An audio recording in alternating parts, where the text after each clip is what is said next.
کاک حەمەدەمینی لەسەر ژیان و ژیانی سیاسی و ڕابردووی مامۆستا زەبیحی لە ڕۆژی 11 مانگی مارشی 1995. کاک حەمەدەمین با پرسیارەکەم بەوەی دەست پێ بکەم کە کەنجتانی مامۆستای بیستۆ لەکوێ ئەوەڵ جار مامۆستاتان ناسیوە؟ بەداخەوە ئەمن ناوی مامۆستام وەختێک بیست کە مامۆستا خۆی لە کوردستان نەما بوو، بەرەو کوردستانی گەرمێن و لەوێش بەرەو منتەقەی جنوب ئاوارە ببوو. زۆربەی بیرەوەریەکانی کە لەسەر ناوی مامۆستا و بانگەوازی مامۆستای بیستومە لە زمانی ئەو کەسانە بووە کە لەگەڵ مامۆستا تێکۆشانی خۆیان درێژە پێداوە و لە ڕیزی کۆمەڵی ژێکاف و دوایش لە حیزبی دیموکراتی کوردستاندا بوون. بێجگە لە بیرەوەری ئەوانە کە وەکو سەرچاوەیەک دەتوانم بە بەڵگە بێنمەوە، هێندێک نامە بە خەتی مامۆستا خۆشی کە زمانێک لە تەورێز وەکو بەرپرسی چاپەمەنی بڵین کۆمەڵی ژێکاف و زمانێکی وەکو بەرپرسی پەیوەندی لە تەورێزێ لەگەڵ مەسئوولەکانی ڕووسی لە ڕووی ئەوانەوە دەتوانین لەبارەی شەخسیەتی مامۆستای قسە بکات و ڕادەربڕێت بە هەڵسەنگانی ئەو شتانەی کە لە ڕۆژنامەی کوردستان و لە چاپەمەنیەکانی سەردەمی کۆماردا نووسراون و هەروەها ئەوانەی کە لە پێش کۆماریشدا نووسراون لە ڕۆژنامەی ئۆرگانی کۆمەڵی ژێکاف دەکرێت بڵێن مامۆستایەکێک لەو مێشکە متەفەکرانە بوو کە لە جوڵانەوەی کورد لە کوردستانی ئێراندا تێکۆشاوە و نەخشێکی بەرچاوی بووە. زۆربەی ئەوانەی کە لەسەر کۆمار و بەر لە کۆماریان نووسیوە ئەگەر مامۆستایان لە ڕیزی یەکەمدا نەنووسیبە حتمما نەفەری دووەم و سێهەمی کۆمەڵی ژێکاف ناوی مامۆستایان بردووە. دیارە ئەوەش دەگەڕێتەوە سەر بارودۆخی ئەو وەختی کە کۆمەڵی کوردستان تێدا بوو بە تایبەتی لە شاری مەهاباد. ئەگەر سەرنجی ئەندامانی بەڕێوەبەری کۆمەڵی ژێکاف بدەین بۆمان دەردەکەوە لە مەجموعەیەک گەنجی ڕووناکبیری شارستانی کە پتر یەکتریان ناسی و پەیوەندیان لەگەڵ یەکتری بووە، بنج و بناوانی کۆمەڵی ژێکاف لەوانە پێکانەوە و لە نێوانەشدا ئەوەی کە خوێندەواری زۆر بوو لە سەحێکی سەرتردا بوو مامۆستایەکێک لەوانە بووە. بە بڕوای من مەسئلەی هەستی کوردایەتی مامۆستای و پێکهێنەرانی کۆمەڵە دەبێ بیجەڕینەوە بۆ ئەو بزوتنەوەی فکری کە لە کوردستانی عێراقێدا بووە و ئەو ئێرتباتی فکری و ئاموشەی کە بینی کوردستانی عێراق و کوردستانی ئێرانێ بووە. چاپەمەنی کوردستانی عێراقێ بۆ کوردستانی ئێرانێ هاتووە، کتێب هاتووە، بیرەوەری هاتووە، ڕاپەڕینی شێخ محەممەدی بۆ تێکشکاوە، ڕاپەڕینەکانی دیکە لە شوێنی جۆر بەجۆری کوردستان بوون و ئەوانە تەئسیریان کردوتە سەر مێشکی ڕووناکبیرەکانی کورد لە مەهاباد و ئەوانە بەرە دە فکری پێکهێنانی سازمانێکی سیاسیدا بوون. مامۆستا بۆ خۆی لە نووسراوەکانیدا کە بۆ ڕووسانی ناردووە و ئەمن خوێندومەتەوە لە نامەکانی خۆیدا پێکهاتنی کۆمەڵی بە پێچەوانەی تەواوی ئەو تاریخانی کە تا ئێستا باس دەکرێن بەر لە شەهری وەری بیستدا دەنێ. دەڵێ هەر لە زمانی ڕەزاشایدا بنج و بناوانی ڕێکخراوێکی سیاسی لە مێشکی ئێمەدا پەرەیدەستان لێ کۆ دەبووینەوە ئاڵوگۆڕی فکرمان دەکرد. دەڵێ حکوومەتی ئێرانێ یەک دوو جار ئەندامانی بزوتنەوەی کورد لە عێراقێدا هاتن بۆ تەماس بۆ کوردستانی ئێرانێ بە شکلی قاچاقچی بۆلا دەڵێ یەکێک لەوانە کە جارێکی هاتووە پیاوی مخابراتی عێراقی بووە. ئەوە هاتووە کە پاژوێ هاتووە لەگەڵ کوردەکانی ئێران ڕووناکبیرەکانی لای خۆمان تەماسی گرت و گەڕاوەتەوە چۆ ساف و خالیس گزاریشی داوەتەوە بە حکوومەتی عێراق. ئەو وەختیش کە لە ساڵی 1937 پەیمانی سەعداباد بینی ئەو وڵاتانە ئیمزاکراوە، یەکێک لە مادەکانی پەیمانی سەعداباد هاوکاری بۆ سەرکوتکردنی بزوتنەوەی کورد بووە کە کە یەکێک لە مادەکانی کە ئەوە بۆ ئەوە شمولی ڕاونان و گرتن و ئازادانی ئەو کوردانە بکەتە فکری کاری سیاسیدا بوون بە جۆرەی نووسراوی خودی مامۆستای لە ساڵی 1370 و 1970 ژمارەیەکی زۆر لەو کوردانی کە خەریکی هاتوچێ عێراقی بوون یا احتیمالی واندا فکری سیاسان هەیە یا سەرک عەشایر و ئەوانە کە فکری ئازادی خوازن لە مشکیدا بوو دەڵە ئەوانە هەموو جیران و دوورخرانەوە و بە تایبەتی قاچاقچیەکان کە هەرچی گەرمیان دەکرد مامۆستا دەڵە بۆ ماوەی چەمە کڕ بووین خۆمان مات کرد هەتا ئەو مەوجی ترس و خۆفا ڕادەبرێت دەڵێ بەڵام دیسانەکانە وردە وردە کە هەستمان دەکرد ڕژیمی ڕەزاشایی لە ڕووخاندایە دیسان چاوپێکەوتن و دیدار و تەماسی ئەو دوو بە دوو سێ بە سێ تەشدیدی پەیدا کرد تا ڕووخانی ڕەزاشایی دەڵێ دوای ڕووخانی ڕەزاشای ئیدی ئەمە تێکۆشانی نهێنی کۆمەڵە ژێکافمان برە و پێدا زۆرترمان کرد بەڵام تێکۆشینەکە هەر بە شکلی نەهێنی بوو وای لەهات لە منتەقەی شاری تێپەڕی دێهاتێکی زۆری تەنیەوە ئەو نامەی کە مامۆستا لە ساڵی 1322-23 بۆ مەسئولینی ڕووسی نووسێ بۆ ئاتاکشیۆفی لە تەورێزر داوایان نەکردو ئیتلاعات بدات لەسەر کۆمەڵی ژێکاف مامۆستا باسی تەشکیلاتی کۆمەڵی ژێکاف دەکات لە مەهاباد کە چێمان هەیە دەتوانن ئێوە وەکو نمونە حسابیان لەسەر بکەن لە بۆکان چێمان هەیە لە سولەیمانی چێمان هەیە لە هەولێر چێمان هەیە لە سنە چێمان هەیە لە کرماشان چێمان هەیە یعنی تەشکیلاتێکی بەرین کە کۆمەڵی ژێکاف ئەو اختصاصی کردووە و مامۆستا وەکو ئینسانێکی مەسئول و ئاگا لە بڵێن بەدەنەی کۆمەڵی ژێکاف نەزەر دەدات و نێو معرفی دەکات بە مەسئولین ڕووسی مامۆستا دیارە بۆ پێکهێنانی ئۆرگانی کۆمەڵی ژێکاف کە بڵێن نیشتیمان بووە دیارە بە پەسەندی زۆربەی پێکهێنەرانی کۆمەڵی ژێکاف کە دوایە میرحازیش هاتوو دەگەڵان دانیشتۆ بڕیاری ئۆرگانیان داوە دوایە لەگەڵان دانیشتۆ یان لە ئەوڵەوە لەگەڵان بوو ئەمن وا فکر دەکەم بۆ میرحازیش و ئەسەن بزوتنەوەی کورد ارتباطی ئۆرگانیکی بۆ لای ئێمە دەگەڵ کوردستانی گەرمێنە و ئەمن لەو بڕایەدام ئەسەن کۆمەڵی ژێکاف کلکەی بزوتنەوەی فکری لە کوردستانی عێراقیە و وەک بەشێک لەوی بەڵام بارودۆخ دوایە لە کوردستانی ئێرانە جۆرێکی دیکە بووە کە لە ئێرانی لەبارتر بۆ ڕەزاشا ڕووخاوە ئەو ڕژیمە هەرەسیە ناوە دیکتاتۆرەی نەماوە لە ئێرانی پتر هەڵتۆقیوەتەوە تا لە عێراقی وای لاتوە ئێرانی بۆتە پەنا بۆ کوردەکانی عێراقی ئەمن خودی مامۆستا برای مەحمەدی دی مامۆستا برای مەحمەد لەو جێرە و کێشەی کە لە کوردستانی عێراقی بووە سازمانە جۆر بە جۆرەکانی چەپ و مامناوەندی و ناسیۆنالیستی ئەو ارتباطی دەگەڵ کۆمەڵی ژێکاف بوو ئەندامی کۆمەڵی ژێکاف بوو بەڵا مامۆستا برای مەحمەد و زۆر عەبدوڵای کانیمارانی و شخصیاتی دوایە کە بانێ بوون ئەوانە دەگەڵ کۆمەڵی ژێکاف ارتباطیان بووە عوسمان دانیشی ڕەحمەتی کە خاڵد نێوی دەبا لە سولەیمانی کۆمەڵی ژێکافدا بووە مامۆستا عولەما یا مامۆستا زەبیحی بڵێن لە ساڵی یعنی بڵێن لە ساڵی 1321-22 کە دەچێتە تەورێزیە وەکو بەرپرسی چاپەمەنی کۆمەڵە تێکۆشانی خۆی لەوێ درێژە پێدەدات ئەو ژمارانەی نیشتیمان کە دەرچوون مەقالەتی مامۆستای تێدایە خوێندنەوەی وانە ئوفوقی فکری مامۆستای ئەو وەختی دەگەیەنێ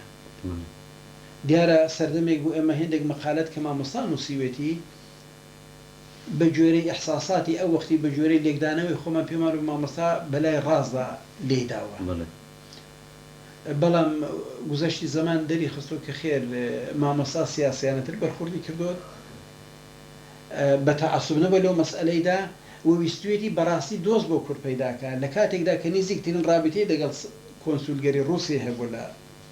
تەورێزیە بەڵام ئەو دۆستایەتی بە قیمەتی دوژمنایەتی دەگەڵ بریتانیا تەواو نەکردووە بەڵکو مەقالەی نووسیەوە دەتەئیدی بریتانیادا دەوری دیموکراسی بریتانیا چۆن دەتوانێت بێتە دۆست بۆ میلەتی کورد مامۆستای ویستوێتی دۆست بۆ کورد پەیدا بکات بە بڕای من مامۆستا درێژی بە تێکۆشانی داوە تا وردە کاری کۆمەڵی بە تەواوی گرتوێتی لە کوردستان دوایە هاتوێتەوە مەسئلەی گۆڕینی ناوی بڵێن ناو و شکلی تێکۆشانی کۆمەڵێژەکە بە حیزبی دموکراتی کوردستان هاتوۆتە گۆڕە چەندە مامۆستا مخالیف بووە یا موافق بووە ئەمن ناتوانم ئێستا نەزەر بدەم چون ئیتلاعاتێکی وام نییە و ئەو نامێک کە ئێستا خوێنمەوە ئەوە تەنیا یەک نەزەرەوە ئەوانە بەڵام ئەوە کە مامۆستا لە بافتی حکوومەتی کوردستاندا و لە کابینەی کە لە حکوومەتی کوردستاندا پێک هات ئەو نەقشەی کە دەبوو بیبێ نەیبوو ئەوە بۆ خۆی دیاردەیەکە کە مامۆستا بەو جوورەی فکری نەکردوێتەوە یا بەو جوورەی تەسەڕفاتی نەکردووە کە دڵخوازی زۆربەی هەڵسوڕەرانی کۆماری کوردستان یا حیزبی دموکراتی کوردستان بووە کەسێکی کە لەباری ژمارەی ئەندامەتی لە کۆمەڵی ژێکافدا نەفەری دووەم بووە و کەسێکیش کە دەتوانین بڵێن فکری کۆمەڵی ژێکا بۆ چون فرۆهەر کە نەفەری یەکەم بووە بەڕاستی فرۆهەر لە زیندانێ بڕێک فکری کراوە و نووسین و قەڵەم و ئەوەی پەیدا کرد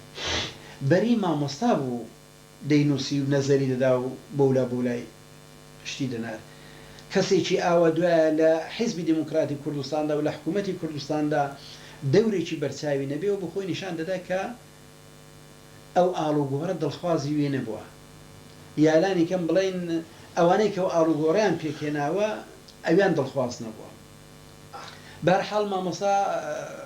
پاشان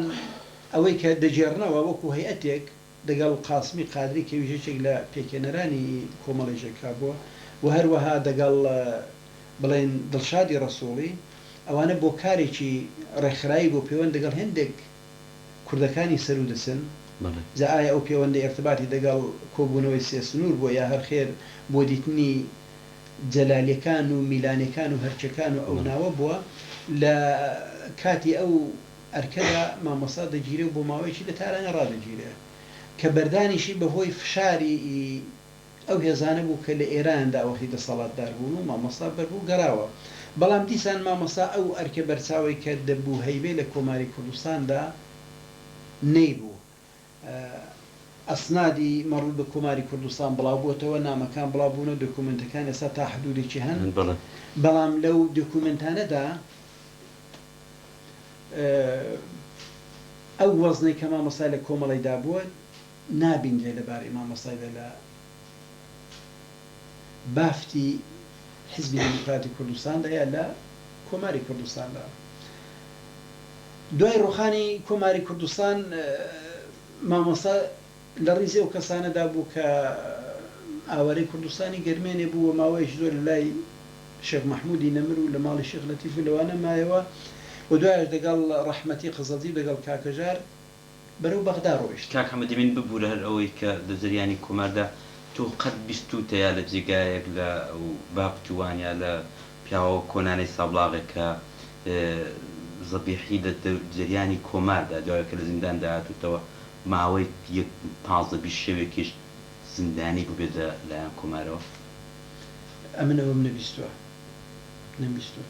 شتێکی وا بووە وەڵام من وام بیستووە کە ئەویش لە زمانی دایکم و نەنکم و ئەوانەوە کە دەڵە هەموو ڕۆژە نانمان بۆ بردو لە قاوەخانەی کەریم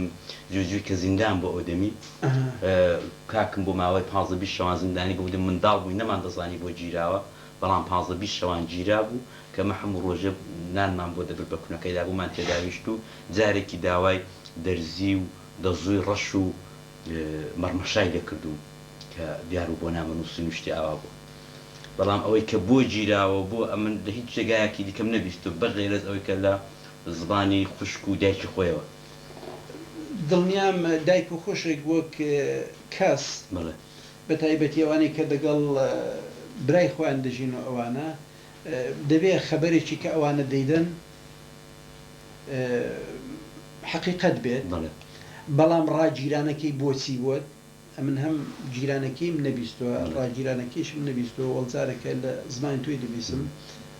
بەڵام بە دووری نازانم ئەویش هەر دە ئێرتباط دابێت دەگەڵ ئەو دەوری ئەو هێزانەی کە وەختی لە کوردستان دەسەڵاتیان هەبوو و پتر لەوانیش دەوری ئەو حاکمیەتی خۆجەیی کە لە کوردستاندا بووە کە بۆ گرتویانە مەسئلەکە ڕوون نییە. کاک حەمدەمی تۆ ئەوەی کە ماوەیەکی زۆری دەنووسیت دموکراتداویەکی لە ئەندامانی دەفتەری سیاسی بووی، بۆچی هێندە مخالفەتی قازی پێشەوا کراوە بۆ هاتنی نێو کۆمەڵێکی کاکی پێ دوایە؟ باری چینی و تەبەقاتی کۆمەڵی ژێکا بوو، کۆمەڵێکی تەبەقاتی بوو؟ وەڵا کۆمەڵی ژێکاف ئەگەمە سەرنجی بدەینێ بەرنامەکان ئەوەی مەلا قادری مدەڕیسی نووسیوێتی یا ئەوەی دوایە باسییان کردووە، کۆمەڵی ژێکاف بافتەکەی ڕاستە پێکێنەرانی کۆمەڵە ڕووناکبیری شارستانی بوون، بەڵام بارودۆخەکە دوایە وای لێ هاتووە وەکو حیزبی دموکراتی کوردستان دوای ڕوخانی ڕژیمی شای زۆربەی خەرجی نەشریاتی کۆمەڵی ژێکاف ئاقاکان داوێنە. یەکی وەکو مەسەڵەن حازی ڕەحمان ئاغایەکی ڕووناکبیری کورد بووی زۆر خەرجی داوە کاکێ من لە بیرەوەرەکاندا دەنووسم بۆ یەک ژمارەی قیمەتێر چەمە 200 بەرابەر خەڵک پارەی پێداوە، خەڵکەکە بە ئەحساساتێکی پاکەوە هاتووە پێشەیە، ئەحساساتێکی پاکەوە هاتووە پێشەیە، جا فکر بکەوە لە سەروی کوردستان ڕاتا خوار و ئەو خەڵکە ویستویەتی لەو حکوومەتەیدا بە نیسبەتی خۆی بەشدار بێ، کابرا ئاغا بۆ شێخ بۆ مەلا بۆ هەرچیکی بووە، بەڵام لە ئەوەڵەدا لە سەرەتای پێکێنانی کۆمەڵی ژێکافدا بڕێک مەحدودیە تەحدید هەبوو بۆ مەسئلەی بکە خۆ لە ئاغا پارێزن خۆ لە پارێزن، بەڵام دوایە ئەو بەرهەڵستە ئەومانە نەماوە لە بافتی کۆمەڵەشدا دە نەقلی باپیر و بەهەی زوانشدا هەیە بەڵا ئەو وەختی ئەوەی کە هێناویانە زیاتر متەوەجی و ئاغانە بۆ کە ارتباطیان لەگەڵ حکوومەتی ناوەندی هەیە. ئەمن هەر ئەو ڕۆژانە ئەوەی ئارتیکا ڕۆزوێتم دەخوێندەوە دەڵا من لە ماڵی ئەمەرخانی بووم، فیلمێکیان هێناوە لە ورمێ نیشانی دەدەن کە خەڵکی دەیەکی چۆن ڕاپەڕیون ئاغای لە بین دەبن و شۆڕشی سوور دەکەن. دەڵا ئەمەرخان گەڕاوە تۆکتی تازەچی دیکەم هاوکاری کۆماری کوردستان ئەوە ناکەم زانمە گەسبێنێ دیەکەم لێ بستێن و بە دەردێ و فیلمم برن ئەمن چۆن هاوکاری وی دەکەم. دیارە ئینسان ناتوانێت بڵە بزوتنەوەی چینایەتی ئاخەباتی چینایەتی بۆ ڕۆژێکی بۆ سەعاتێکی لە نێو میلەتی ئەگەرێن بزوتنەوەیشدا دەوەستێ، بەڵام شدەتی زەعف و قووەتی هەیە، شدەتی هەیە بچێن لە بەعزۆدا ئەوە زۆر بێتە خوارێ نزم بێت هەستی ناسیۆنالیستی وەندە بە قووەت بێ کە خەڵک هێندێک سەرفی نەزەری بێ لە مقابل ئەو داوایەنێکیەتی بەعزە وەختێکی هێندە بەرچاو تەسێک بێت بە خاتری مەسلحەتێکی زوێ تا وڵاتەکەشی کابرەفرێ و هێندێک سەرک عشیرەتێکی کردویانە وەختی بەداخەوەی و ئێستاژەوە ڕووبوونی دێەوە ئەسنادی وانە ڕۆژ لەگە ڕۆژ زیاتر ڕوو دەبێت وەختێک بەزایت لەگەڵ کۆماری کوردستان بوون لە ژێرەوەتون لەگەڵ ئەولاولە لە پشتەوەڕا خەنجەرێن لە حرەکەی کورداوە. بەڵام ئەوەی کە مشخصە بینەوە سەر سوالەکەی کە کردت ئەمن بەڕاستی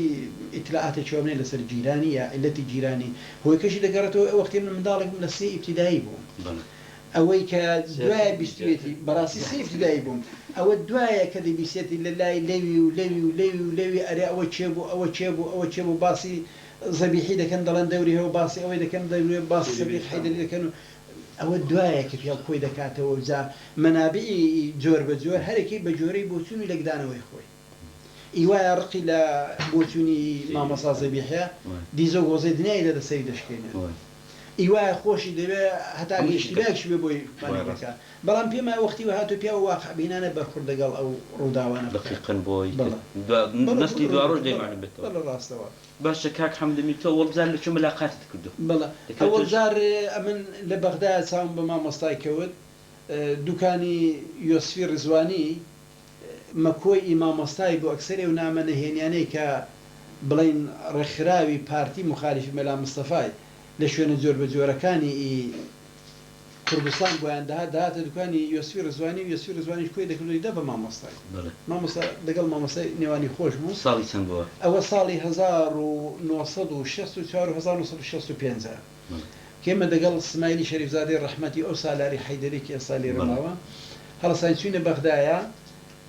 ئەمن میوانی یۆسفی ڕزوانی بووم، سمایل میوانی مامێکی خۆی بوو کۆنە مامێکی خۆی وە سالاری میوانی عەبدوڕەحمانی شێخی بوو، بەڵام هەم ڕۆژانە پاتۆقمان دوکانی یۆسفی ڕزوانی بوو عەبدوڵای بڵین عەبدوڵڵا شلێر. سوێرزوانی عەبدوڵڵا شلێر لەوێ یەکترمان دەگرتەوە وەڵا مامۆستا بیسپووی کە ئێمە هاتووین یعنی جەماعەتێک کوردی ئێرانی گەنجاتون ئەوانە بەڵێ بەوێستی کورد و پێم خۆشە بیان بینم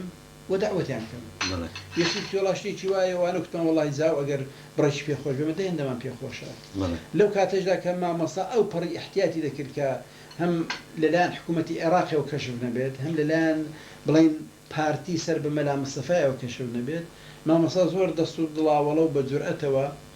ئێمە سێ کوردی ئێرانی کەنی دەزانی فکرمان چییە بەڵێ بۆ چوونمان چییە داوەتی کردین و زۆر داوەتێکی بڵین دەست و دڵاوەڵانەش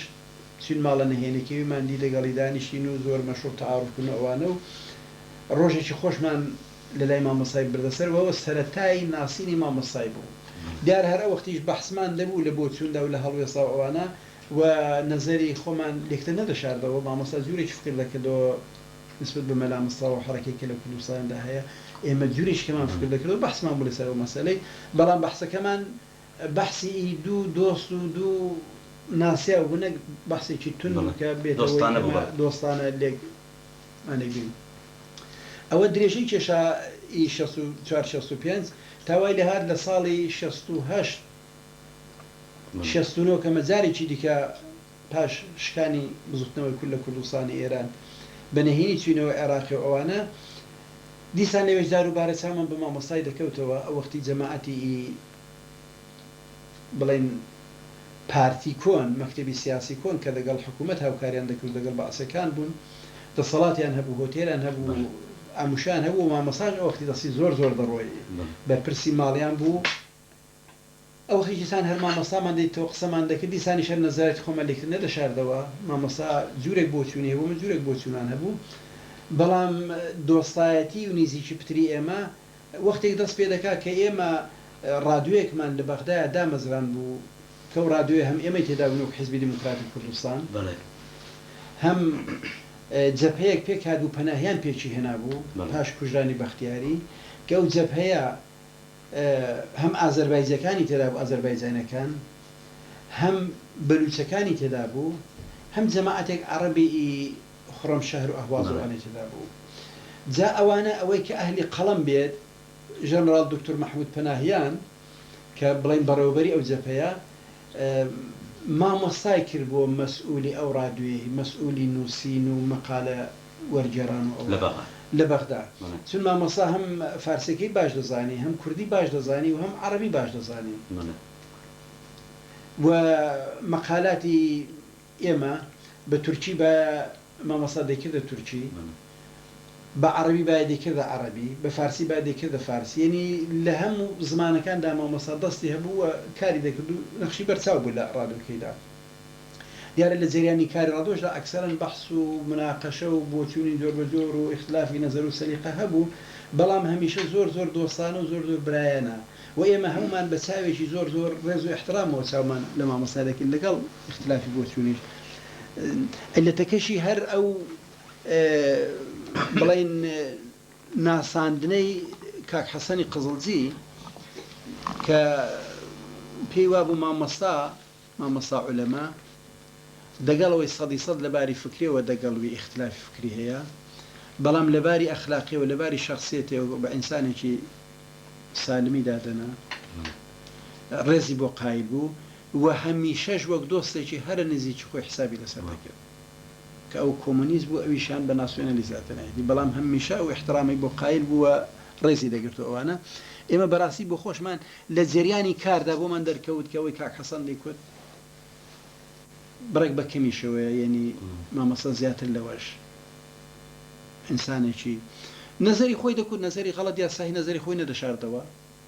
بڕێک ئەو ڕوحەی تیپیکی ڕۆژ ئاوایی پەیدا کردبوو نەزەری خۆی دەکوت جا بە نەزەرەکەی غەڵەت با نەیدەشاردەوە ئەوانە و دیفاعی لە نەزەری خۆی دەکرد ئەتۆش نەزەری خۆت بگرت چەندە ئیتۆ ئەو قبولی دەکرد چەندە ئەو قبوڵێکەوە خۆی ئینسان خۆی دەزانێت ئەوانە بەڕێزا ئێمە لە بەغدایە نزیکی و هاوکاریمان پتر بوو دیارە ئەوەش وەختێکە کە جەماعەتی مەکتەبی سیاسی کۆن گەڕاونەوە بۆ لای مەلا مستەفای بەڵام تەنیا لە بەڕێوەبەریواندا یەک مامۆستا زەبیحی ماوەتەوە لە بەغدایە دوو مەلا ئەوڵا ماوەتەوە لە بەغدایە ئەمن هەتا جارێکی لە خودی مامەسان پرسی گوتم باشە یعنی لەو جەمعیکە لە مەکتەبی سیاسی کۆندا ئەوە مامۆستا برای مەحمەدەوە مامجەلە لەوان هەموو چونەوە لای مەلا مستەفای ئەتۆ عیلەتی چێ مامۆستا ئێستا ناسیەوە هەر لێرە دانیشتوی ئەوانە و بزەیەکی هاتێ و بڕەگرامە ئەوانە و کوتی وەڵاوا مەسلحەتە وتم باشە مەسلحەتەکەیانی بۆ خۆت گەیشتووە و نەتیجەکەوا مەسلحەتە یا خێر قسەی لەسەر کراوە مەسلحەت زانراوە درکاندی کوتی وەڵام مەلا مستەفا کتوێتی باشترە لە بەغدایە بێت چونە من دەتوانم برای مەحمەد بەڵام کوردی عێراقی و ئەوی دیکە کوردی عێراقی و بەڵام ئەگەر ئێران داوای وی کرد بەڵام چی با لە بەغدایە بێ باشترە باشە کاکەم دی وەک پرانتێزێک من هەر لە منداڵەوە زۆرم دژایەتی مەلا مستەفای لەگەڵ زەبیحی بیستووە حتا مەسەڵەن دەمی لەمە لە مەهاباد بووین دەم سابڵا بووین شایعی وای دەهادایان کورد جایزەی بۆ سەری تەعین کردو ئەوانە تۆ هیچ ئەو دەمی کە لێ بووی ئەو دژایەتێ بەو تونند و قۆڕی بینی تایبەتی زەبیحی و مەلا مستەفای بوو ئەگە بۆ لە چی بوو وڵای من دژایەتی بینی مەلا مستەفا و مامۆستا زەبیحی ناتوانم بەڵام دژایەتی بۆ چەندە مەلا مستەفا لێی تووڕە بۆت و ئەوانە بەڵام هێندێکشی کە لە خودی مامۆستام بیستۆ و پێما ئەندامانی مەکتەبی سیاسی کۆنی جەساکانە حاشای لێ ناکەن وەختێک اختلاف بینی مەکتەبی سیاسی کۆن و مەلا مستەفای گەیوەتە ئەو پەڕی نوێنەری مەکتەبی سیاسی کۆن بۆ لای مەلا مستەفای مامۆستا عولەما بۆ نردوێنە وەکو نوێنەر نردوێنە دوایە ئەگەر پێشنیاری گاشتێکشان بێ بۆ مەلا مستەفای کە بیانێ زەمینێ ئەو پێشنیاری خۆشکەن لە لای مەلا مستەفای دیسانی شەر مامۆستا عولەمایان نردووە ئەمن ئەو ڕۆژانە دەگەڵ جەمعێکی دانیشتوم باسیۆم دەکرد کە مەکتەبی سیاسی کۆن فکر دەکاتەوە کە تەنیا بە بەڕێوەبەری پارتی ناتوانێت بزوتنەوەی کورد لە عێراقی بەڕێوەبەرێت یا خێر بە جۆرەی لێکدانەوەی خۆیان دەیانێت بڕێک بنپێی مەلا مستەفای لە باری عەشایر و شتیواوە بۆش بکەن نەخشە دادنێن کەوا باشە ئێمە بەڕێوەبەرێکی جەمعی ساز بکەین کە عەشایری تێدا بێ ئاغای تێدا بێ شێخی تێدا بێ مەلای تێدا بێت و ئەندامانی پارتیشی تێدا بێت بۆ جێبەجێکردنی ئەو نەخشەی مامۆستای دەکەنە نوێنەر کە بچێتە لای مەلا مستەفای لەگەڵ مەلا مستەفا قسە بکات مامۆستا بۆ خۆی بۆ جارامەوتی چوومە لای مەلا مستەفای نەزەری مەکتەبی سیاسیم پێڕاگەیان کە مەکتەبی سیاسی ئەو پێشنیارانە هەیە دەڵێ چی ئێمە بەڕێوەبەری حەرەکەی کورد شۆڕشی کوردستانی عێراق بەرینتر بکەین ئاغاشی تێدا بێ شێخیشی تێدا بێ مەلاشدا بێ بەشێکی لە بەڕێوەبەری پارتی تێدا بێت مامۆستا کوتی مەلا مستەفا بڕێکی فکر کردەوە کوتی نا ئەوە ئیشتیبایە 5-6 دلیلی هێناوە لە ڕەدی وەی کەەوە ئیشتیبایە دلیلەکانی کەەوەی لەبیرم ما بێت کوتی ئێمە حرەکەتێکی چەکداری و سیاسی بەڕێوە دەبێت سبەینێ ئێمە خەریتە دادنێ بچین فڵان جێگا بگرین ئەو عەشایرە هەرێکی سەری بە 20 جێگاوە بەندە چ مەعلوم ئەوەی کە تو ئێستا قەرای لەسەر دەی سبەینێ فەورەن نەدرچێ ئەوانە دوایە ئەتۆ فلان شێخ و فلان عەشیرەت و فلان ئەوە پیاوی شایە پیاوی بەعسە پیاوی تورکیە پیاوی کوێ پیاوی کوێ ئەتۆ چێن دێنی بەڕێوەبەری ئەو حرەکەتە ئەو میلەتەی دەدەی دەستی سبەینێ و خەڵکە بە تۆ دەڵەسی ئەو سەفەرەی ئێستا ئەندامانی پارتی کاریان کردو ڕابردووییان هەیە و دەیان ناسی ئەوانە لەکوێ دەناسی ئەخ دەبێت کابرا دەژیانی خۆی داشتێکی کردێ کە دەوڵی کاکەوەرەوە هەنگاوێکت بۆ دیمە ئەوانە دڵە مەلا مستەفا زۆری دەلی هێناوە دەڵێت دلیلەکانی یادداشتم هاتمەوە بە بەڕێوەبەری بەڵێ مەکتەبی سیاسیم کرد تی مەکتەبی سیاسی جابێکی نەبوو بۆ قسەکانی مەلا مستەفا قەناعەتی پێ هات مامۆستا کوتی بەڵام پاشەوەی کە مەلا مستەفا لە ئێمەیدا و ئێمەی دەهەمەدانێ کرد ئەو سەوەی بە شوێنەی بۆ خۆی هات عینی بەڕێوەبەری بۆ خۆی پێکێنا مەجلیسی سەرکردایەتی شۆڕش مەکتەبی تەنفیزی لە هەموو خەڵکی کوردی لە هەموو خەڵکی کوردستان کۆبوونەوەیەکی بەرینی پێکەوە هێنا لە تەواوی وانە هێنای بۆ خۆی ئەو سەوەی بۆ خۆی دیارە مەلا مستەفا ئەوان ویستویانە کڵاو لەسەری مەلا مستەفا بنێن بەڵام مەلا مستەفا لەسەری وان ناوە هاتۆ ئەوەی کەوانوانە چیان کردو پێشتێکی باش بۆ کردوێتی کردوێتی بۆ خۆی ئەوانە و جا ئەوە بۆ خۆی ئەوە دەگەێنێ کە ئەگەر مەلا مستەفا هێندەی ڕق لە بڵێن خاڵت بێت بۆ زیاد لە تەواوی ئەندامانی بەڕێوەبەری مەکتەبی سیاسی کۆن خاڵت دەنێرن ناپێمانیەوە ڕاست بێت دیارە مەلا مستەفا ئەوانەی لە نزیکەوە ناسیوێنەکەم بەداخەوە لە نزیکەوە زۆر کەم شاردەین بوت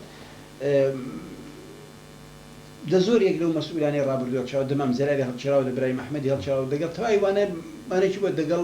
خاڵشت ممکن لەوانێکی بوو بێت ئەوە هیچ بەعید نەیەتی بەڵام ئەوەی کە بەڕاستیێنی وەکو ئینسانێکی سیاسی خاڵتی وەچەنکەوەی بیکوژێ شتیوان نەبووە نەبشتی چون ئەگەر ویسپای خاڵت بکوژێ خۆ خاڵتی وەک چۆلەکەی توانین لە بەغدا لە بینی بێت مەلا مستەفا خۆ ئەو برادرانی کە دەزانن دەسەڵاتی هەبوو مەلا مستەفا وڵا لە هەولێرەش دەتوانی بیکوژێ لە بەغداج دەتوانی بکوژێ لە لوبنانیش دەتوانێت بیکوژێ باشێکی سەیری ئەو ڕۆژانە کە بۆت بجەرمەوە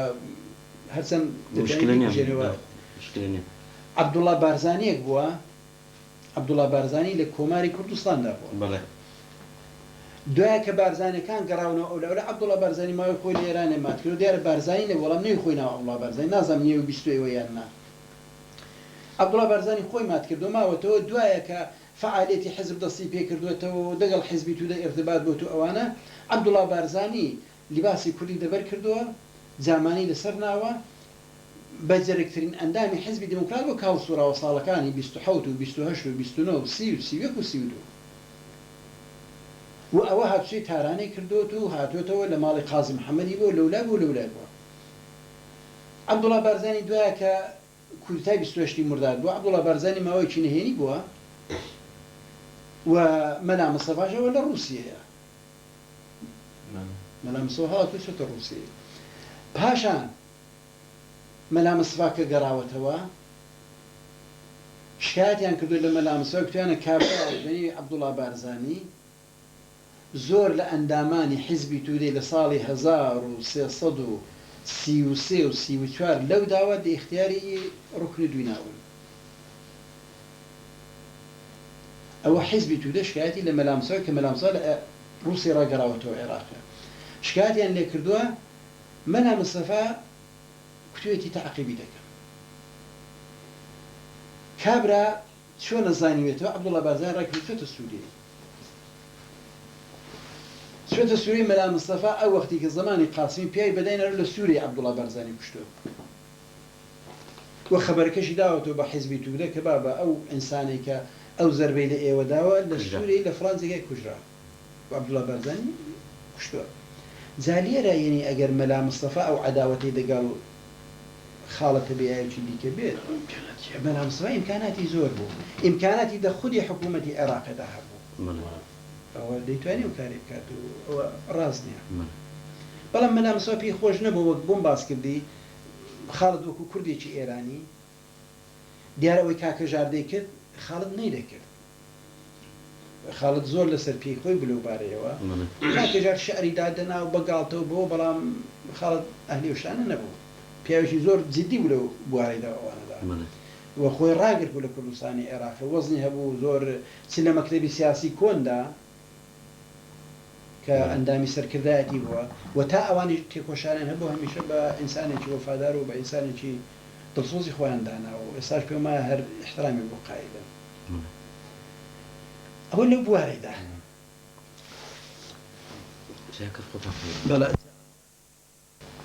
بەڵێ لە درێژەی بەڵێ ئەو باسی کە هەڵمانگی سان بوو لە پەیوەندی لەگەڵ مامۆستادا ئەو ماوەیەکە لە ڕادیۆی کارمان دەکرد دوای بەهۆی هێندێک شەرت کە بەئەس بۆ ئێمە هێنا گۆڕەکە ئەویش ارتباطی بۆ دەگەڵ مەسئلەی سەنار و ژیرانی سەنار و تەحویلدانەوەی ئەوانە کە ئێمە بەیاننامەیەکی دەربکەین لەو بەیاننامەیدا ڕەفتاری مەلا مستەفا و پارتی مەحکوم بکەین کە کارێکی جینایەتیان کردو ئەو کاریان کردووە ئێمەش بەڕاستی نە بە عنوانیەوەی تەئیدی و کارەمان دەکرد کە مەلا مستەفا کارێک کردووە بەڵام تر بەو دلیلی کە بەئەس بە ئێمەی دەویست وەک شەرت تەحمیل بکە و کە ئێوە مادام لێرە ئەمە ئیمکانی ڕادیۆمان اختیار ناون ئێوەش دەبێت ئەو کارەمان بۆ بکەن و ئەو ئەعلامیەی بدەن و ئەوانە ئێمە نەچوونە ژێرباری وەی و ڕەتمان کردەوە ڕادیۆکە تەعتیل بوو. دوایە ماوەیەکی مامۆستا دەگەڵ جەماعەتە فارسەکان درێژەی پێدا. دوای سەر لە نوردستان ڕادیۆیەکی دیکە ماوەگرتو بە ئەس پەشیمان بۆەوە کە دیت ئێمە لەسەر هەڵوێستی خۆمان ئەوانە بە نێوێکی دیکە دیسانی شەر هاوکاریمان دەگەڵ مامۆستای دەکرد. ئەویش هەر دیسانەکان لە ئێرتباط دەگەڵ حرەکەی کووردا باز ئەو ئیمکانەشی لە ئێمە ئەستاند. دوایە مامۆستا دەگەڵ وردی و جەماعەتێکی دیکە پێمان با بە کراغاش هاوکاری دەکردن ئەوانە لەگەڵ وانە درێژەی بە بەرنامەکانی ڕادیۆیی دەدا. دیارە مامۆستا وەکو هەر ئینسانێکی سیاسی لەو بوارەیدا کە ئێمە لە نزیکەوە دەمانناسی هێندێک بەرنامەی لە مێشی خۆیدا جێکردبەوە. بەرنامەکانی چەندە ڕێعالی بوون، چەندە دەگەڵ واقعیت دەگونجان، چەندە مەطلوبی خەڵکی ئێرانێ بوون، چەندە هێزەکانی ئێرانێ بەدڵیان بوو هێزەکانی ئۆپۆزیسیۆن. مامۆستا ماوەیەکی دوور بوو لە محیتی ئێرانێدا نەبوو. ئەوە بوو کە ئەوەی کەمتر تەوەجو پێدا. بۆ نمونە مەسەلەن وەختێک بەختیار هاتە بەغدایە بوو بە پەناهەندەی حکوومەتی عێراقی و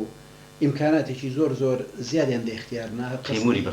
تەیموری بەختیار ئەو قەسری مەشهوری عەبدولئیلاهی بوو چ بوو نوری سەعیدی بوو دە اختیارەنە ئەوانە. گۆیا مامۆستا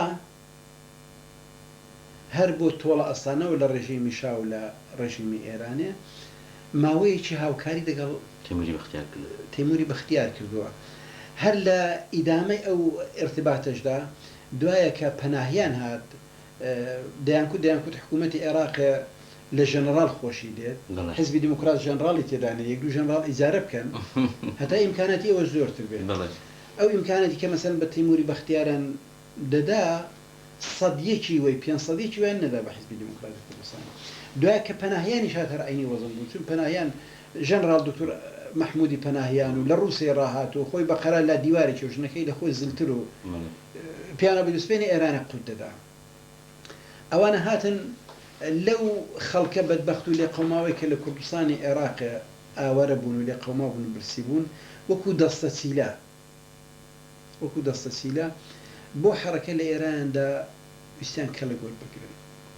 بەڵام حکوومەتی شای زۆر زۆر وریاتر لەوان بوو، زۆر لە عەوامیلی خۆی دەنێو ئەو گروهە چەکدارانە خزاند. هەر دەستەیەکی کە دەیانناوە دەستەیەکی 20 نەفەریان دەناردەوە 5 ئینسانی ساغی تێدا بوو، 5ەکە دەکوژرا باقیخوان تەحویل دەداوە، چەکانیشان دەدا بە حکوومەتی شای. بەداخەوە ئەوە 12 جار لە ڕۆژنامەکانی ئێرانی زمانی شایدا ئەوە تیکرار بووە بە نێوی عەوامیلی حکوومەتی عێراقی کە دێن لە ئێرانی خراپکاری بکەن و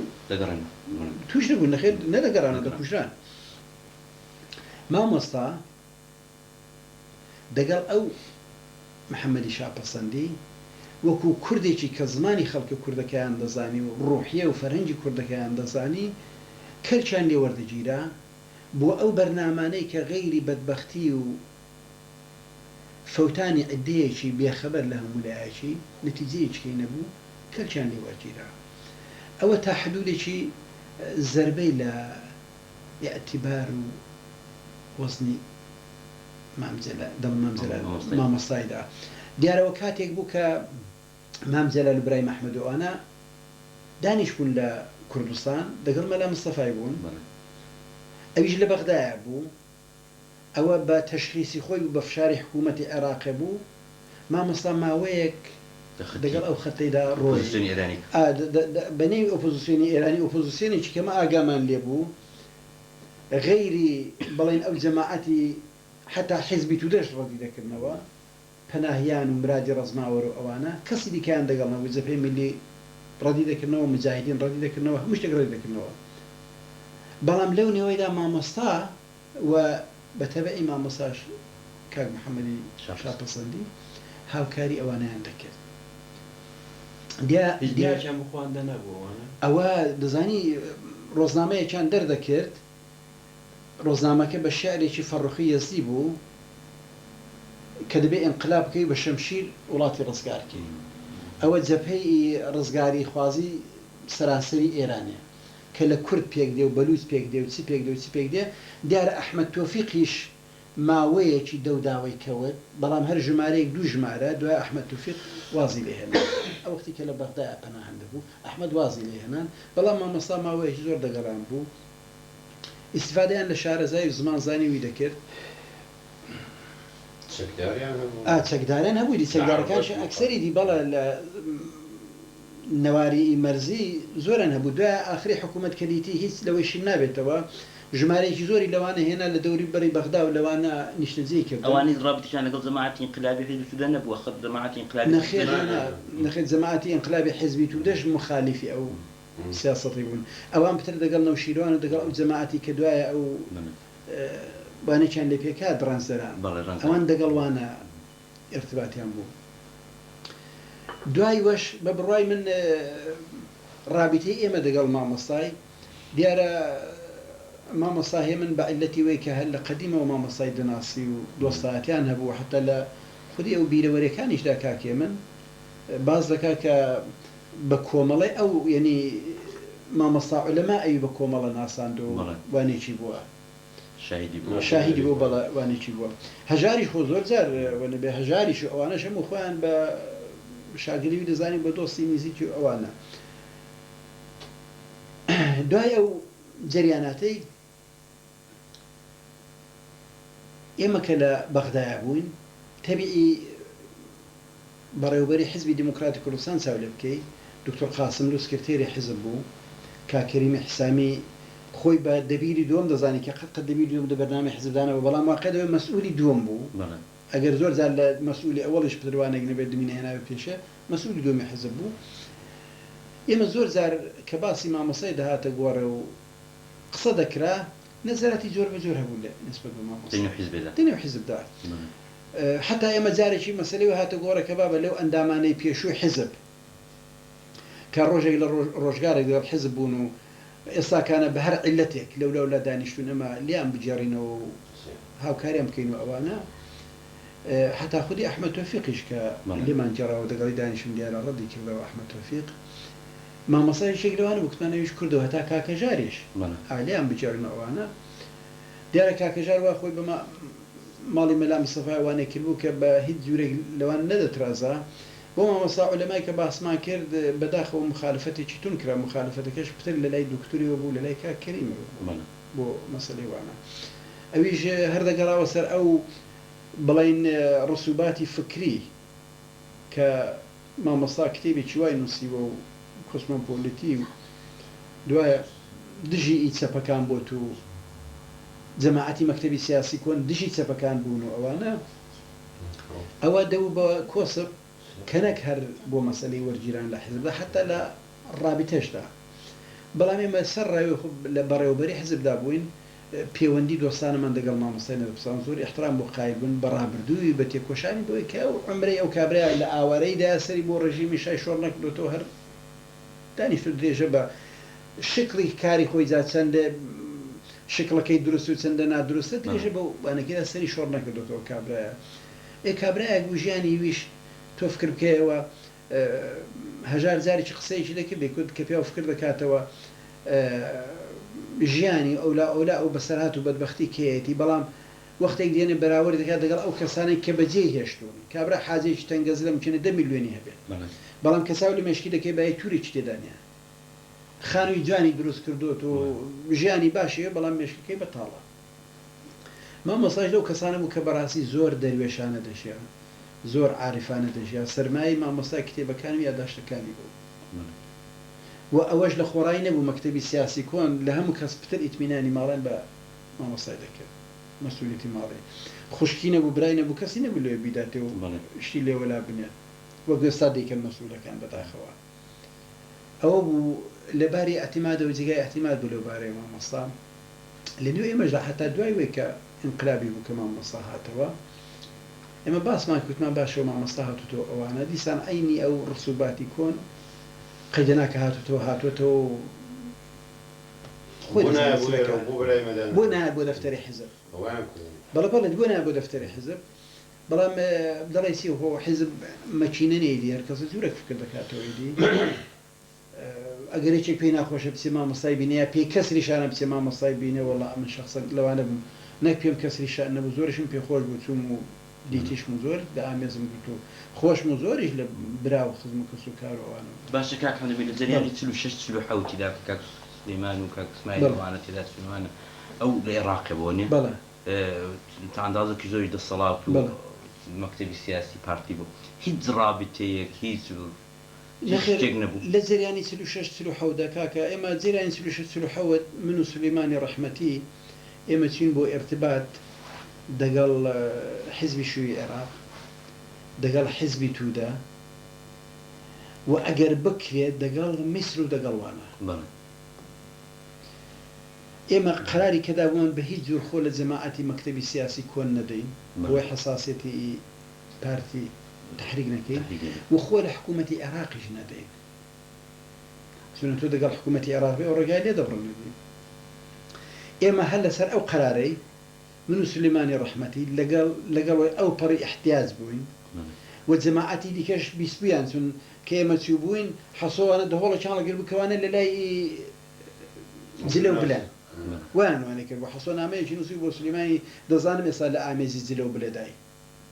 لە کاتێک دەمە خۆمان لەوان دەشاردەوەی دی مامۆستا ئەو وەختی لە بەغدایە بوو ئێمە ماوەی زۆر لە سلەیمانی بووین لە بەغداش ئەو وەختی مامۆستا گرفتاری زۆر بوو ئێمە لە بەغداش خۆمان دەشاردەوە لەیان کە نەیان بینین هەتا سەدیق عەلی یەکێک لە کادرەکانی کە ئێستا لە بادینان مەسوولە و خوشکەزایی ئەحمەد عەبدوڵڵا ئەندامی بەڕێوەبەری جەماعەتی کۆن ئەوە لەو دۆستە نزیکانی ئێمە بوو کە گیرا بوو لە زیندانی حیزبی دموکراتدا بوو مەلا مستەفا گرکووی کە ئێمەیدی کوتی دەچم بە برادران دەڵێم وەڵا داوامە لێکتوان کاک سەدیق ئێمە بەنهێنی هاتوین و بەنهێنیش دەگەڕێنەوە نابێ لای برادران بیرچێنی باسی کردو یان نازانم بەڵام ئێمە خۆمان لەوان دەشاردەوە خۆمان دەبوات بۆچی ئێمە دەگەڵ مەلا مستەفاوانی ژێنی ناردمان بۆ لای مەلا مستەفا ئەو دارە تۆفیق ڕەحمەتی کە بەعس کوشتی ئەمە ئەومان نادە لای مەلا مستەفا ڕادمەنی چۆ لای مەلا مستەفا مەلا مستەفا کوردبووی ئەگەر ئەوانە دەگەڵ بەعس و دەگەڵ جەماعەتی جەلالی ئین دەگەڵ حکوومەتی عێراق وەختی بەعس نادوە سەرکار عەبدوڕەحمان عارف بوو عەبدولسەلامیش کوژرا بوو ئەگەر دەگەڵ عەبدوڕەحمان عارف و دەگەڵ جەماعەتی جەلالی نەبن ئەم کارم پیان نەداوە بە دەهۆڵ و زڕاوە نەیەن بۆ سنووریدا بە نهێنی بێن و بسن ئەم کارم پیان نەداوە کارێن بە من نەدابێت لە ناسری وەردەگرن لە ڕووس وەردەگرن بەڵام لە بەعس و لەوان وەرنەگرن مەسەلەی چەکێنانی خاڵم بۆ تایبەتی مەلا ئاوارەم بیستویت شتیوات بیست دەزانی ئەوە چ بوو کاکەوە ئێمە کە لە کوردستانی عێراقی بووین ئەو جەماعەتی دکتۆر لاشای ئەوانە هاتبوون بیستبوویان کە لە ئێرانە حرەکەت هەیە و ئەو کوڕە نورانی مستەفا چوو بۆ خەبەری دابوون ئەوانە لەپێشدا مستەفایان ناربوو بۆ ئێرانێ دوای بۆ خۆیان جەماعەتێکیان هاتبوون دکتۆر لاشای ئەوانە کە بین ئێرتباط دەگەڵ ئێمە بگرن ئەوانە کە بە مام جەلال کوردی مام جەلال کوردێنم ئێرتباطمان دەگەڵان هەیە تقریبا 5 مانگ 6 مانگان ئەوانیان ڕاگرت و کوردیانەوە نامەمان ناردوو کە دێن بێەوە هیچ ئێرتباطیشان دەگەڵ ئێمە بێ ئێمە کە هاتین و لە سلەیمانی ماوەگماینەوە چوینە بەغدایە و دوای هاتین و سلەیمانی هەر ئینتیزارمان دەکرد دوو جار برادرانی ئێمە لە ئێرانی ڕا مەلا ڕەحمانی کاژێ ئەو مەلا حەسەنی شیوەسەڵەی محەممەدی ڕسۆمەرەی ئەوانیان ناربوو لەو برادرانە کە بێن بزان ئێمە بۆ نەگەڕاوینەوە لەگەڵ سلەیمانی ڕەحمەتی ئەوانە دەزانن لێر و لێوێ دەبیستن برادرانی ئێمە پارتی شای دەکات دەڵ ئەوانە هاتوون چوونە لای جەلە تاڵبانی وانە سمایلی ڕەحمەتیش کاغەڵێکی خەست و خۆڵ بۆ مام جەلالی دەنووسێت سمایلی شەریفزادە پێی وایە من لای وانین نامەیەکی بۆ دەنووسێت دەڵە کە بەڵاو برادرانی ئێمە هاتوون ئێوە وەزیفەی ئینسانی و کوردانی ئێوەیە کە یارمەتی وانە بکەن ئەوەی بۆتان دەکرێت دەیغمەکەن و چ بکەن و چ بکەن ئەویش دەتەنکی گیرفانی دێنە نامەی سمایلی کە بەڵەوە دەگەڵ ئێمە لاشایوانی دەڵێت بەڵەوە دەگەڵ ئێمە و ئەوانن خەلی شەو باشی کردێ دەچێتە لای وان کە نامەی سمایلی هێناو بوانی دەبات دەڵە باشە لە کوێن سلەیمان و فڵانکەس دەڵێن وەڵاوان چون بۆ مەئموریەت چوون بۆ ئێرتباط چوون دەگەڕێنەوە ئەخ ڕۆژێک ئێرتباط دە ڕۆژ ئێرتباط مانگێک ئێرتباط کە دەبینێ ئەمە هەر ناگەڕێنەوەن خەبەریان لێ نییە لە چایخانەی ئەو جەماڵی قەڵاتزەی مامۆستا جەماڵ لە چایخانەی چی دەبینێ دەڵە من هاتوون بە دوای واندا ئەوانیش دەڵێن لای ئێمەەوە مانگێک شەم لێرە سەرگەردانمە ئەوانە دەڵە کاکەوە ڕاست ناکەن ئەگە لێرە بن دەبێن لە لای شوێعەکان بن ئەو وەختیش دروست ئەو وەختەیە کە شوێعەکان اختلافیان دەبین کەوتووە دەڵە باشە بەلای تۆ لای چێ شوێعەکان دەڵە وەڵڵا دەپرسین هەرتوو لایەن دەپرسین وڵات بەڕێکە و دەسن لەیەکی دەپرسین کە لە جەماعەتی لایەنگری ئایسول حاجە کابرا دیارە ئەندامی ڕێکخراوی سولەیمانیان بوو بەڵام لەگەڵ ئایسول حاجی کەوتو جەناحی بڵین سەپیان دەڵێ وڵات دەزانین لێرەن بەڵام لە لای ئێمەین لە لای قیادەن ینی لژنە مەرکەزی وڵا خەلی شەو باش هات بوو دەگەڵ لژنە مەرکەزی جەماعەتی سەر بە لژنە مەرکەزی تەماسی گرت بوو هاتم وڵا کاکە برادری شەواتو دەوێت ئێوە بینێت من زۆر باشە چون خەلی شەو باشمان دیفری بابە ئەوانە دەهۆڵێکی زەلامان هەڵکرد کە دەڵێن ئێوە دەگەڵ ئێوە دەگەڵوانیان نەکوتمە ناوەڵا کاکە نەدەگەڵێن و ڕاز ناکەن جادە و فاسیلەیەدا قاچاقچی هەبوون جەماعەتێکی سوێسنی و ئەوانە دەهاتن و دەچوون ئەوانە هاتوون وەجبەیەک تفەنگ 12 تفەنگ بوو یا 14 تفەنگ بووە بە یەکێک لەو قاچاقچیانەدا بە نیوی دیارەی جەماعەتی مەکتەبی سیاسی کۆن بۆ مەلا ئاوارەیان نردووە ئەو بە مەلا ئاوارەی گەیشتۆ کەمە چوونە تەماشاکە مەلا ئاوارە تفەنگەکانی پێەیە ئەوە چێ مەلا ئاوارە کوتی وەڵا بۆیان نردووی تێمەش فیشەکێک گولەیەک لە حەوای دەقۆزینەوە ئەوەندە تفەنگیان بۆ نردووە کەماوەڵە کارێکی زۆر خراپ و کردووە ئەوە دیارە ئەمە لە حاڵەتی زۆر وانێک داین و احتیاجین ئەوە داین بەڵام ئەمە هیچ رابطەیەکمان دەگەڵوانە و ئەمە لە ئێوەشمان وانەیە کردووە کە ئەمە بەو شەرتەی دەگەڵەوانە قسە دەکەین کە رابطەمان دەگەڵوانە نەبێت مەلا مستەفا قسەمان دەگەڵ کردو وای کتوت و حیزبی تودەش ئەمە قسەمان دەگەڵ کردو مخالفی ارتباط دەگەڵوانە تی تازە چۆ کراوە وەرمان گرتووە چی لێ بکەینەوە تازە کراوە بەڵام قەتی دەکەین خەڵات کردووانە جا ئێمە ئەو رابطەمان نەبوو دەگەڵوانە بگەڕێنەوە سەر باسەکەی دیکە جا مامۆستا بەداخەوە بە عیلەتی وەی کە ئەو وەزای هەبوو لە حیزبی دیموکراتی کوردستاندا پاشوو کە ئینقلابیش بوو مامۆستا دەخۆی ڕادەدی ڕابردووی هەبوو ئەهلی نووسین بۆ ئەهلی فکردنەوە بۆ ئەوانە بەداخەوە بوو بە توعمەیەک کە بەهرەبەرداری خراپیان لێکرد هەر نمونەیە و عەکسەی ئیشە عیزەدینی کە تۆ نیشانەتدا لە ناو لە شارەزایی مامۆستای کە لە گۆلگیرە یەک بۆ ئیمتیاز وەرگرتن و یارمەتی وەرگرتن لە حکوومەتی عێراقە دوای بۆ دەوڵەگرتن کە بەڵە زەبیحی ئەو شخصیەتە خاوەن لە مێژینەوە دەگەڵ ئێمەیە و دژی وانەیە مامۆستا دوو دانەنامەی بە خەتی خۆی نووسی بوو یعنی شعیزەدین دابووی بە مامۆستا زەبیحی کەوە نوێنەری منە زمانی منە هەرچێکی ئەوە بیرەوە گەمە کوتم وایە بەڵەوە هاتوو چوو ئەمن جارێک لە مەنزومەی سولەیمانی چوین دەگەڵ ئەو ڕەشید خان کە ئێستا لێرەیە ڕەشید خانی چیوەڕۆ دەگەڵ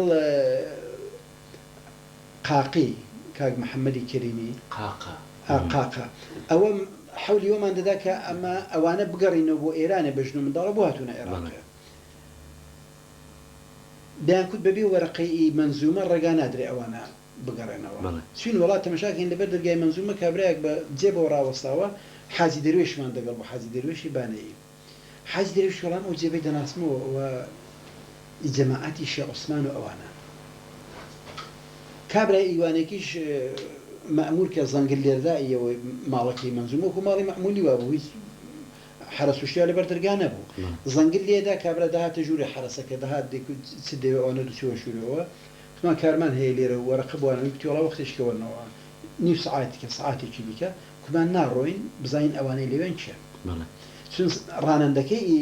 کە دەجێبەکەیدا بوو کوتی وەڵا هەم مامۆستا لەوێ هەم شێخ جەلال لەوێ هەم کوڕی شێخ عوسمانیش لەوێ بەڵام لێ بووین تەماشاک مامۆستا هاتە دەرێ مامۆستا هاتە دەرێ لیباسێکی وەکو بێت کۆنگ و ئەوانە کورد قۆڵ کورد و پانتۆڵەکەی کورد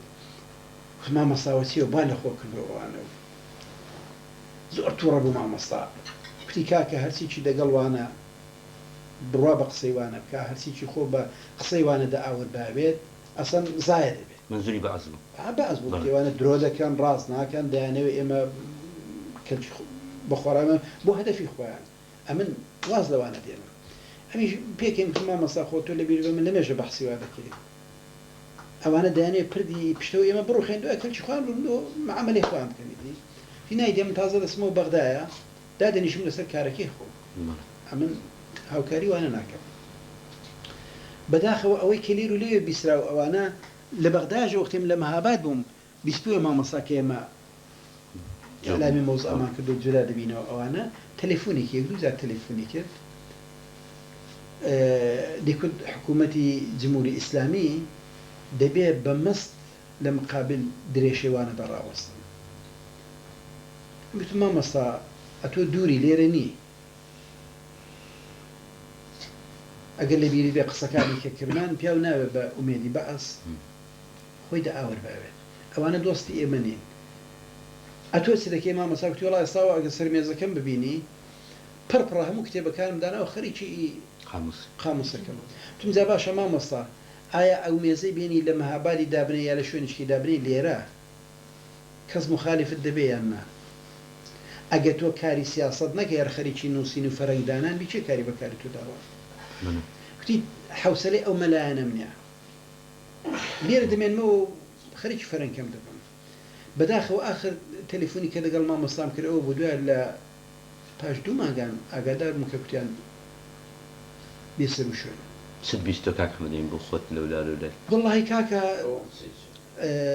ئەوەی کە من بیستومە دەوەیدا کە بەعس کوشتوێتی هیچ شک نییە بەعس بۆ کوشتوێتی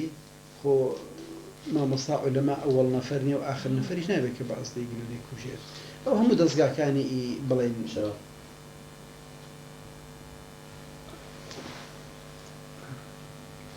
بەڵێ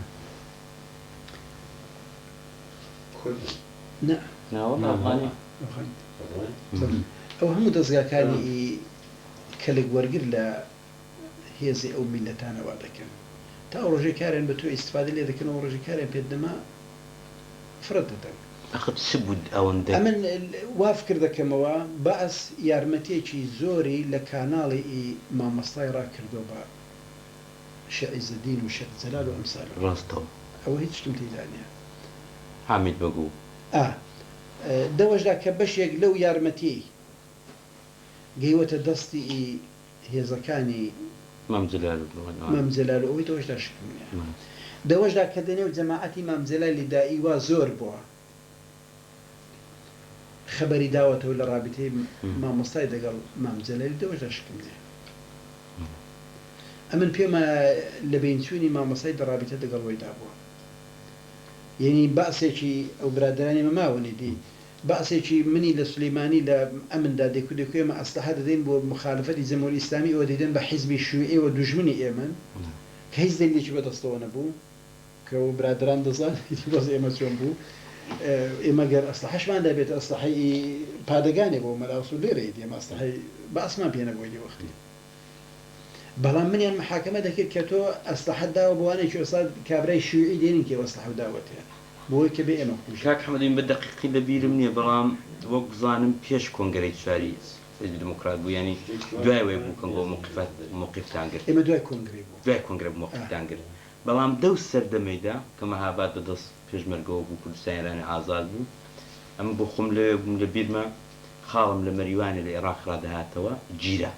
حیزب دموکرات گرتی تەلەفۆنیان بۆ مەهابادێ گرتیان حیزب دموکرات گرتوێتی دیار بوو شێخ جەلالیان گرت بوو خاڵم خۆی بەدەستەوە نەدابوو جات چۆنی خۆت بوو ماڵان لەوێ ئەوانە چۆن بوو بەڵام ئەسلحەکانیان گرت بوو دیارەوە بە 20 ساعتی زیاتر نەخایەن بەڵام وە دەردەکەوت کە دژایەتێک بە تایبەت لە بینی قاسملووی و خاڵمدا هەیە یعنی ناخۆشەویستێکەوانە ئەم بۆ خۆم ئەعلامیەکەم لە بیرە ئەو سدمیە تۆش دەبێت حتمما چاکرد لە بیر بەسوکادەم لە سابڵاغێ بووی و دەکار و باریشدا بووی ئیعلامیەی مشتەڕەکی سازمانی چریکای فدایی خەڵق لەگەڵ حیزبی دموکراتی کوردستان کاری مشتەڕەک کوشتیوایان دەست پێ کرد ئەگە لە بیرە دوو ڕووماوەی چەند مانگێکی بە دوای ویدا هەر دروست دەو سەردمەدا نزیکی بینی چریکی فدایی و حیزبی دموکرات چریکی فدایی ئیعلامێکی سێلاپڕەییدا بە نێوی ئەوەی کە دکتور زەبیحی کە نەشی زانی بوو چێر بە نێوی دکتوری بوو کە قەت دکتور نەبووە دکتور زەبیحی عاملی گەورەی بەعس کە حامید بەگ و شێخ جەلال و ئەوانە لە کوردستانیان سەگدار دەکا ئێمە حامید بەگ کە عاملێکی گەورەی دەوڵەتی عێراقی بۆ لەلایەن دکتور زەبیحەوە گرتومانە ئەوە دەو سەردەمەیدا بوو حزب دموکرات زۆر قدرەت بوو لە مەهاباد وەڕابطێکی زۆر نزیکی چریکی فدایی لەگەڵ دموکراتیە بوو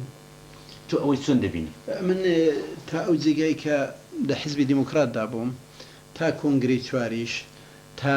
مانجێکیش دوای کۆنگرەی چوار هیچ ڕابطەیەک و هیچ نزیکێکی وا کە بەیانیەی مشترەکی حزبی دیموکرات لەگەڵ چریکان پەیدا نەبوو بەڵام دوای ئەوەی کە اختلاف کەوتە حزبی دیموکرات و ئەو جەماعەتی بڵێن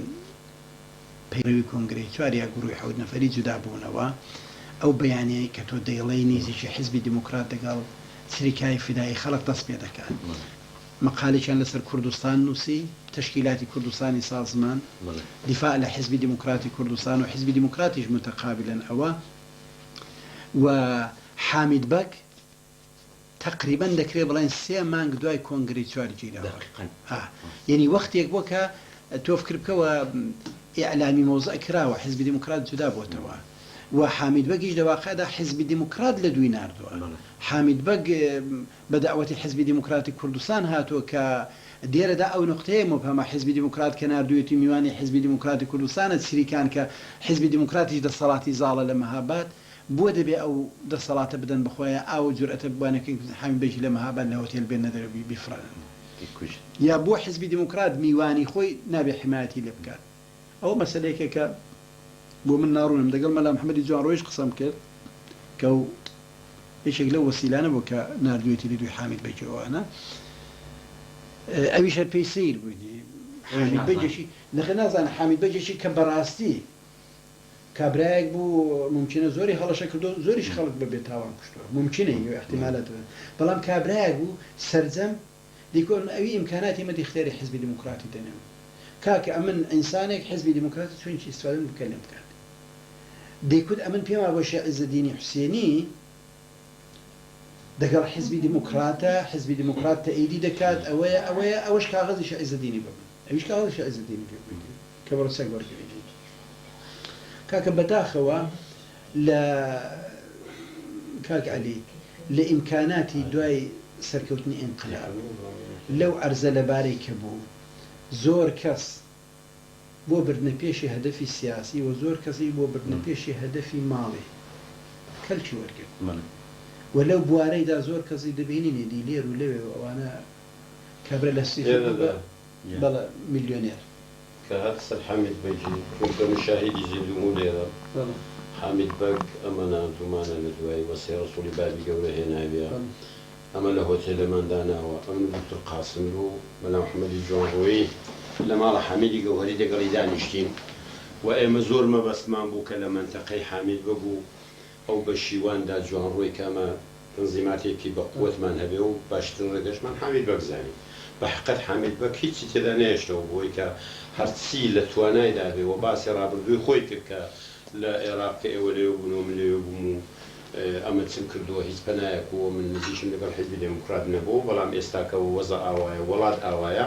ئەمن ئامادەم لەگەڵ ئێوە بۆ هەموو هاوکارێک دکتۆر قاسم دوش وەکو ئێمە کە دانیش بوو یەکجار زۆری پێخۆش بوو و هەمومان متفق بووین لەسەر ئەوەی کات باشترین ڕێگا ئەوەیە ئێمە ئەو پیاوە دەستەڵاتی بدەینێت چەکی بدەینێ قدرەتی بدەینێ لە منتەقەی خۆیدا بکەینە دەستەڵات و بۆ حیزبی دموکرات کار بکات ئەوە بوو سێ ڕەسوول هێنایە هۆتێلێ وە کە سێ ڕەسووڵی هێنایە هۆتێلێ پاش 2 شەو یا شەوێکی بوو کە مرەتەب بەلا محەممەد چوو بۆ لای ئەمیش پێمان جارێکی لە هۆتێلێ هەر ئەوە شێمیانی مەش بوو مەیانی ماڵی مانە بلاخرە حامید بەگ ون بوو کە حامید بەگ ون بوو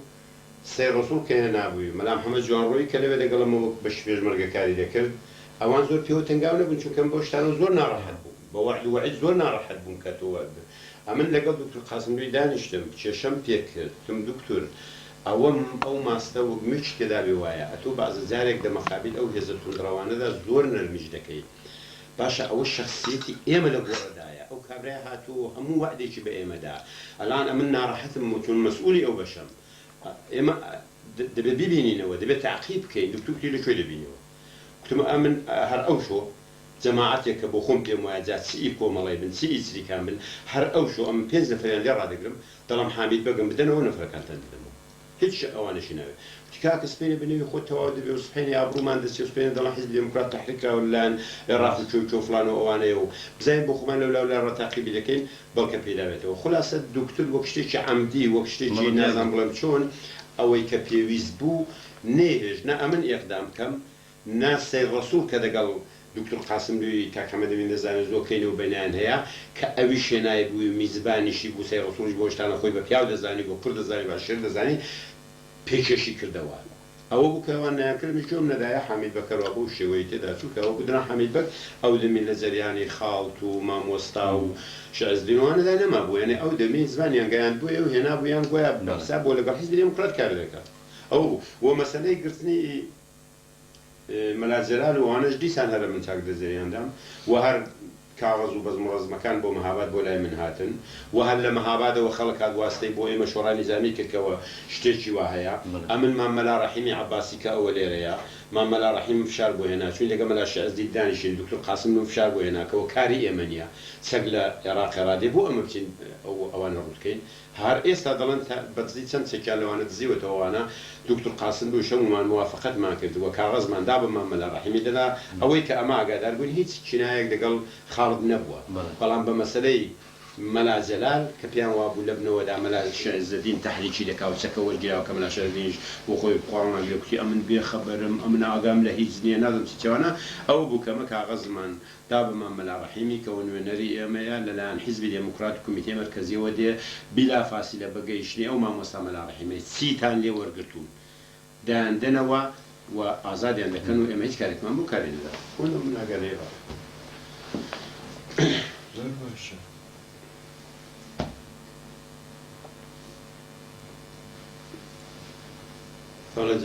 بەڵەجا پێما یعنی بۆت باسکرا شەهیدبوونی مامۆستا زەبیحی بەرابیتە لەگەڵ ئەو ئەستەحە و ئەو یارمەتیانەی کە وەریگرتووە چەندە ئەو یارمەتیانە لەو جیهەتی مەتلوبی بەعسیاندا بەکار بردراوە چەندە وەک خوان یعنی من محاسبە بکە یارمەتیان بە ئێمەدا و ئێمە داومانە بە شیوعەکان کە لە دژیوانی بەکاربەرن ئەم پێماوێژداتە دە ارتباط لەگەڵەوەیدا من تا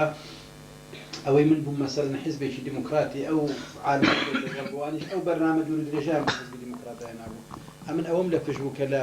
ئەمنی کەرکووک و لە بەغدا و لەولای بار هەڵەستیانم دەکرد بەڵام مامۆستای فەقیر دیواری کورد بووە دیواری کورد بۆ تو بۆتە فیدای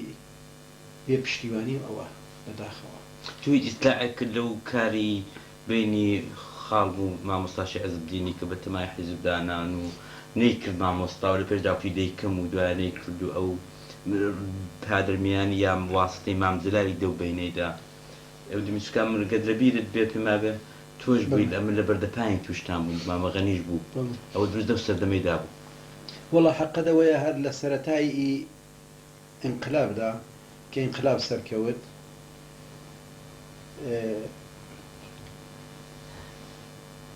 ئێمە هەستمان دەکرد انتظارمان هەبوو حیزبی دیموکرات حیزبێک گوڕەک و ڕیشەی هەبوو خەڵک دەیناسی با کادری پێویستی نەبایە با و شتە نەبایە مقابل و ڕناکبیری ئەو وەختیدا جواب بوو بێ بەڵام انتظاری زۆرمان هەبوو کە خەڵک بەلامانەوە بێت ڕەدی فعلێک کە پەیدا بوو هێندێک بەهرەبەرداران لەو ڕەدی فعلەی کرد بۆ کەڵک وەرگرتن لە دژی حیزبی دیموکرات زۆر کەس بە عەمد یا بە لە ڕووی نەزانیەوە ئەویان تەشدید کرد کە لە مقابل حیزبی دیموکراتدا شتێک ساز بکەن کە دیارە ئەوە هەم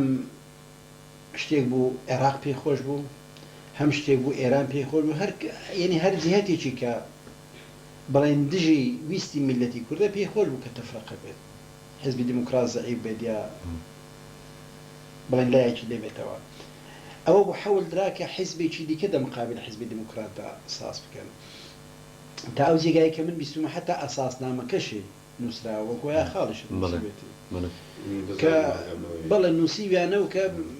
ئەو حیزبەی ساز بکەن شەعیزەدینیش دەو جریانەیدا بووە زۆر لەو کەسانەی کە لێرن لەولاشن ئاگیان لەو مەسئلەی بۆ کە بیستویانەوە حیزبەی ساز بکەن بەڵام بۆیان نەلوا کە ئەو حیزبەی سازکەن نائیلاج پارسەنجی هێزەکەیاندا سەر کۆمەڵی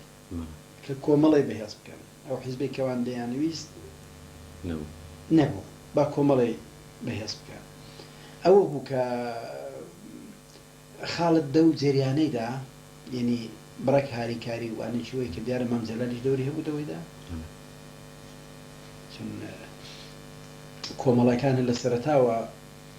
دۆستی مەمجەلالی بوون یارمەتیان دەکرد و لەمپەرێکی بوون لە ئێرانەدا خۆت ئاگەر لێ ئەیدی بۆی ماڵی محتدی و کاک سەلاح بۆ ئەوە زیاد بە زۆری تەسیر بوو بەڵێ دیارەوانیش دەوریان هەبووە کاک سەلاح لە سەرەتای ئینقلابەوە کە ئێمە گەڕاینەوە ئەوانەمە باسمان کرد کە لێ بجێڕینەوە کارمان دەگەڵ بکات وەختی و کاغەز و ماغەز شتە سەیرانە بڵاو نەبووە ئەوانە وڵا ئەمن بۆ خۆم دەگەڵ کاک سەلاحم هێنا گۆڕەکتم کاک سەلاح تۆ ئەندامێکی خاوەن ڕابردووی ئەو نامانەش کە لە زیندانەوە بۆ ئێمە هاتووە لە زمانی شایدا لە برادرانی زیندانی بەباشی باسی تۆ دەکەن ئەتۆ هەر لەسەر حیزبی دیموکرات قاچاق بووی و لەسەر حیزبی دیموکرات گیراوی و با بڕێکیش لەگەڵ ئەحمەد تۆفیقی خراپی و جدا بێتەوە ئەوانە بەڵام ئێمە پێمان خۆشە گەر کار بکەی کارمان دەگەڵ بکەی کاک سەلاح کوتێ من کار لەگەڵ حیزبی دیموکرات زۆر بەسەراحەت و وتی حیزبی دیموکرات ئەو حیزبە نازانم کە ویستی من و ئاواتی منەوانە بێنتێری و کاری دەگەڵ ناکەم دیار بوو هەر ئومێدی ئەو خەتە بوو کە بە ئومێدی بوون ئیدی بەرنامەیان بۆ دانا بوو کە سازی بکەنەوە باشە کاک حەمدین بەغێر لە باری سیاسی ئەوانە وەک دەزانین زەبیحی کتێب و نووسراوە ئەوەش لەباری ئەدەبیەوە چۆین دەبینی لەباری ئەدەبیەوە مامۆستا زەبیحی پێمە فەرهەنگەکەی کە دایناوە دەتوانین بڵین ئەوە ناهێڵێتەوە کە پیاوشکی دەوەیدا بێکە مامۆستا زەبیحی ئەو تەمەنەی کە لە ئاوارەیدا بۆ بە فیڕۆیدا بێت شارەزایی بەسەر لەهجە جۆر بە جۆرەکانی زمانی کوردی کاری بۆ فێربوونی عەرەبی و ئەو سەفەرەی مەقالات و ئەو جزەواتی کە نووسیوێتی بەڕاستی ئەوانە لەو منبە بە نرخانان کە بەداخەوە نیوە چڵمانەوە مەسەن هەرە و فەرەنگی کە دایناوە ئەگەر ئەو بەڵای بەسەر نەهات بێ بەڵاکەشی بەسەر دەهات کتێبەکە بۆ کتێبەکە بەدەست نابە فیشەکان مابان ئەوە شتێک بوو گەنجینەیەکی زۆر زۆر بە نرخ بوو کە بەداخەوە لەبەری چوو غەیری ئەوەی هەر لە ڕابطە دەگەڵ کاری نووسینی مامۆستایدا هەر لە ساڵەکانی دوای شێست بە پێشنیاری مەکتەبی سیاسی کۆن ڕابردووی کۆمەڵی ژێکاف و حیزبی دیموکرات و ئەوە مامۆستا نووسیوێتی کتێبێکی نووسیوە ئەو کتێبە ماوەیەکی زۆر قەولە بۆ پارتی چاپی بکات لە لای مەلا حەمدی بووە مەلا حەمدی نێوێک کە ئەکسەری ئەوانەی کە من جۆم لێ بووە لە بڵین عەلی عەبدوڵڵا و نووری شاوەیس و ئەو کادرەکانی پێشووی بەڕێوەبەری پارتی ئەوانە پیانەوە بۆ کامیلترین بۆ دەقیقترین ئەو مەلا حەمدی ماوەستەوە ئەو مەلا حەمدیە لە کوردستان چۆ دەرێ بەعزێکدان کو لە لەندەنە بەعزێک دەڵن لەکوێ نازانم بەڵام ئەو جوزوەیە لە لایوی بووە مەلا حەمدی کەەوە یەکێک لە مەحارمی مەلا مستەفا بۆ لە ماڵی وان بۆ ئەکسەرن و ئەوانە ئەو جوزە کەوتووە دەستیوی بە خەتی مامۆستاشە گۆیە ئەوە گەوەچەند پێویستێکی زۆر زۆر بەنرخە کە مامۆستا نووسێتی زۆر ورد لەبەر تو پێ دوایە لە چێ پیا تاقیبکات مەلا حەمدی لە کوێ ئەمن پێمە لەوانەی کە لە لەندەنن لەوانە بپرسێ کە مەلا حەمدیە کە لە ماڵی مەلا مستەفای بۆ دوای پەناهەندەی ئینگلیستان بووە کە ئەو کتێبە لە لایوی بووە ڕابردووی کۆمەڵی ژێکاف و حیزبی دیموکرات بە نووسینی مامۆستا زەبیحی ئەو سەرچاوەیەکی باشە ئەمن ئەو کۆسمۆپۆلیتیم نەخوێندوێتەوە هیوامە تەرجمە بکرێت و بیخوێنمەوە بەڵام بە تێگرای ئەوانەی کە مامۆستا لە ڕۆژنامەی ڕووناچی مجللەیەکیان دەردەکرد نووری عەرەبیدان کردە ڕووناچی بە کوردی هەر بە چەند مدەت جارێک ژمارەیەکیان دەردەکرد بۆ مامۆستا پتر کوردێکی دەنووسی وشی تاریخی و ئەوانە ئەمن ئەو قەڵەمی مامۆستای بە کوردی قەڵەمێکی جوان قەڵەمێکی پوختی هەبوو جوانی دەنووسی خەتێکی زۆر زۆر خۆش و ڕێکوپێکی هەبوو بەڕاستیش کە پێیان دەکوت عولەما نێوێکی بە موسڵمان نەبوو کابرایەک بووێنی سەرمایەکەی زانستەکەی بووی دێ چاو لە فەرهەنگەکەی بکات ئەو نێوە لە چۆ هات بەڕاستی وەڵڵا ئەو نێوە هەر مەکتەبی سیاسی کۆن پێیان داوە چون لە هەر بوارێکی کە قسەیان کردووە مامۆستا کۆڵێک شارەزایی لەبارەیدا بوو کۆڵێکی متالە کردووە ئەگەر کابرا بێشیان دەکوت عالمە ئەوە کاری چەند عالمان دەکات دەبێت عولەما بێتی ئەوەنداینی کاری چەند عالمان دەکات مامۆستا عولەما باسی فیزیکیان کردو حافزێکی زۆر زۆر باشیە بوو ئەکسەری ئەو مەسائلی ڕاضیاتێکی خوێندوێتی و مەسائلی بڵین جەبر و ئەوانەی هەر لە مێشکی داما بوو فکرێکی زۆر زۆر دقیقە و وەشتیوە جا باسێر بەحسێکیان دەکرد فەورەن ئەوەی لە ڕۆژنامە و لە مجەلات دەخوێندەوە ئیزهاری نەزەر دەکردەوەوانە لەو چاوەڕە نێوان نابوو عولەما باشە کاک حەمدی وەکو ئامۆژگارێک و وەکو کەسێک کە ناسوویتەوە ئەوانە ئەوەی کە مەسەن ئێستا من دەستم پێ کردو لەسەر ژیان و بەسەرهاتی پیا و پێ وایە دەبێت جەنبەی ئەدەبی و کوردی ناسین و کوردی نووسین و ئەوەی پیا و گەورە کاتەوە یا جەنبەی سیاسەکەی یا هەرچەند جیهان پێ وایە عومدەتر بۆ بە بڕۆی من ئەتۆ ناکرێ مامۆستای دە کتێبێکیدا بگونجێنێ چون بەڕاستی ژیانی مامۆستای لەباری دەبێت مەقتا بکرێت مامۆستا لە کۆمەڵی ژێکافدا لە حیزبی دیموکراتدا لە ئاوارەییدا ئەخلاقی مامۆستای زمانەوانی مامۆستای تێکۆشانی مامۆستای ئەوە هەرێکی بڕگە دەکرێت شتیان لەسەر بنووسی بە بڕای من ئەتۆ هەر بەشی کۆمەڵی ژێکافی مامۆستایی و تا دەورانی ئاوارەیی ئەوەی ساخ کێوە کتێبێکدا کتێبێکی بە لازم نیە زۆر متەوەل بێت و ئەوە دوورودێش کتێبێکی کەم و پوخت و پڕ لە دۆکومنت ئەوە نووسراوەشەی جۆر بە جۆرەوانە دەتوانێت بکێ سەرچاوەوانە و نووسراوەکانی مامۆستای بۆ خۆی باش سەرچاوە هەر ئەوانەی کە لە نیشتیماندا نووسیوێتی ئەوە ئێمە سەرین ڕۆزنامەی کوردستانە تۆ بێنە مەسەلەن کوردستانی دابنێ و مەقالەتی کە نووسراوە ئەوەی کە مامۆستاش نووسیوێتی یا ئەوەی کە دڵشاد نووسیوێتی کوردێکی زۆر پوختی نووسیوە زۆر ڕێک و پێچی نووسیوە دەمقابل دڵشادی جا بزانە کوردی ئیدیکیان نووسیوە مەسەڵەن سەید محەممەدی حەمیدی شتی نووسیوە ئیدیکە شتیان نووسیوە ئەو لەکوێ ئەو لەکوێ یعنی ئەو اختلافی فاز لەبارەی بۆ چوون و لێکدانەوە و زمانزانی لە ڕۆژنامەی کوردستان جوان کێچی دەباراندا بووە جا ئەوەیە کە دەیخوێنێەوە دەخا کە مامۆستاژ ئەو وەختی ئایاری چەند بووە دەو زروفیدا کە نیشتیمانی دەرکردووە ئەتۆ کتێبەکی وا لێ بکە ناکرێت تۆ تەواوی حیاتی مامۆستای لە بێ بیسمیلا تا تای تمە دووەک ئەڕەن دەڵێ تۆ دێ کتێب ئەو سەفەرەی باشتریش ئەوەیە ئێستا مەسەن هەند بڕین لە ڕابطەی مامۆستای دەگەڵ بڵێن حکوومەتی عێراقی دەگەڵ حکوومەتی باس ئەخر ناشرین ترین شت ئەوەیە کە تۆ بێ بەڵگا تاوان بدەی پاڵێکی ئێ من بڵم مامۆستا پیاوی بەعەز بووە بەچ دەلیلێک نەخێر بەڵام پیاوی بۆ کوشتوشێتی بەچ دەلیل دەڵم پیاوی بووە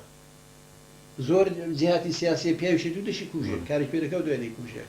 ئەتو دەبێت مەدرەکت هەبێ مامۆستا وەکو پەنابەرێکە لە عێراقی بووە بەعەز یارمەتی داوە یارمەتیدا ئەو زۆر پەنابەر لێ بوون جاو یارمەتێ مەقالەی نووسیوە دە ڕۆژنامەیدا کاری کردو دەگەڵ پارتی بۆ دەگەڵەوەی دیکە بووە یارمەتی داوە بەڵام مامۆستا چی بۆ حکوومەتی عێراقی کردووە وەڵاهی من ناتوانم لێرە بڵام مامۆستاوەی کردووە دەبێت مەدرەکم بێت باش بوو باش دەجیاتەکەشدا دە عکسیشیدا این هەرەوە لێ بدە مانێکدا هەم دە تەئیددا هەم دەوانێت کابرا دێ مەدرەکی بڵە مامۆستا بەو دەلیلەی پیاوی بەعزویە بەو دەلیلی زیدی بووە ئادەبێت تۆ بەڵگەت پێ بڵێ ئەو کابراوە بوویانە بەڵام من کە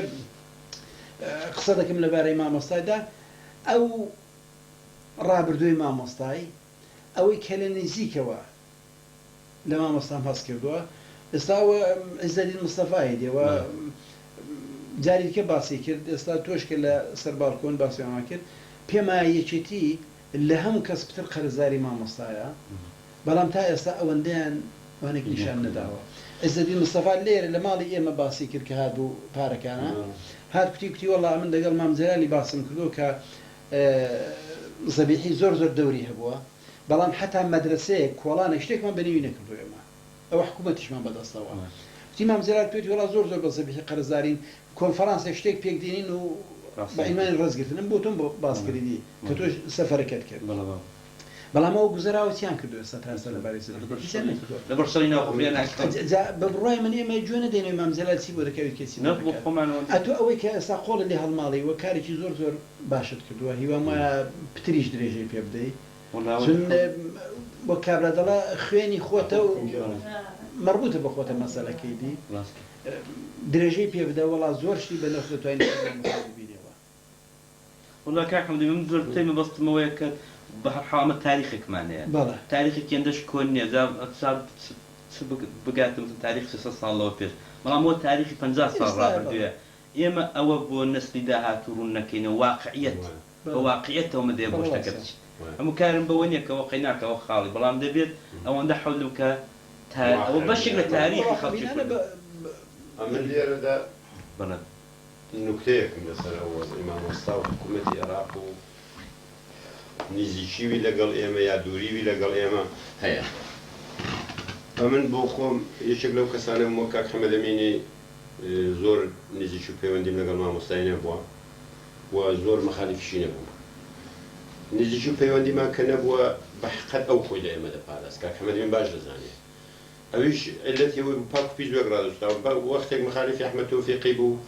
ئەمەش وەگوی مەخالیف بووین بەڵام پێی وایە هەر پێکەوە ئەوەلەکەم مەلا مستەفاین و وەچێکی وەختێک دکتۆر قاسمدوو هاتەوە لەگەڵ ئەو کاک کەریم ئەحسامی هەر ئەوانیش مەخالیفی بوون و هەر ئەویش مەخالیفی وان بوو لەبارەی خەتی فکریەوە دیارە ئەمەش کە یەکترمان گرتەوە مەسەلەن هەر ئەو حسابەی بوو یەکی وەکو من و یا باقی برادەرەکان دەکردەوە کاک حەمەد ئەمینیان فرسەتیان بۆ کەوتو دیتویانە ئەم بۆ خۆم هەمیشە لەوەی ناڕەحەت بووم کە ئەو برادەرە بۆ لە ئێمە دووری دەکات چونکە منە لە بۆچوونەکانی ئەوەم دەرک دەکرد کە ئەو ئینسانەگەر لەگەڵ ئێمە لێگریزیشی هەبێ ئەمە سەطحی فکری ئەو وەختی ئێمە لەوێ نزیکترە تا باقی برادەرەکانی دیکانە وهر ئەوەش بوو دوو جار لە دوکانی حوسێناوارەی کە ئەمن دەچووم زۆر بەگەرویش مەرحەبای لەگەڵ دەکرد دەڕۆیشت جارێکی زۆر بە ناڕەحەتی و بەخشێن کوتم با پێ بڵاخ باشە و برادەرە دەبێت مامۆستای ئێمە بێ ئەمە دەمانەوێت هێندێک شت لەوی فێر بین مامۆستای من زۆری لەسەر وەزعی بۆمە باس کردو من لەوێ ڕایە زۆر پێم خۆشەوانە و بە هەر حاڵ نەتیجەی نەبوو جار دەلیلی من بۆ وەزعی مامۆستای ئەوەی کە تێکەوت یا ئەو ماو دەوران دوور درێژەی تێدا بوو ئەوەیە کە ئەو ئینسانە یعنی وجدان پێ قوڵای خۆی بکە تەقازی کە ڕەتیجان کاک حەمەد ئەمین دەزانێ هەر مەشهور بوو کە حکوومەتی عێراق بەعس ناردوویانە بۆ دەرەوە و هەر ئەوان ناردوویانە پەیوەندی پێ لەگەڵ ئەو جەماعەتی مام جەلال و مەکتەبی سیاسی کۆن بگرن ئەو بە مەحسی وەی کە گەیشتەوە بەغدایە گرتیان هەر نانێش بێتە نوێژایی لە فرودگایە گرتیان کە کاک حەمەد ئەمین دومی لەگەڵ مامۆستای ئەمینی زۆر جار باسم کردو زۆر دەچوون بۆ سەردانی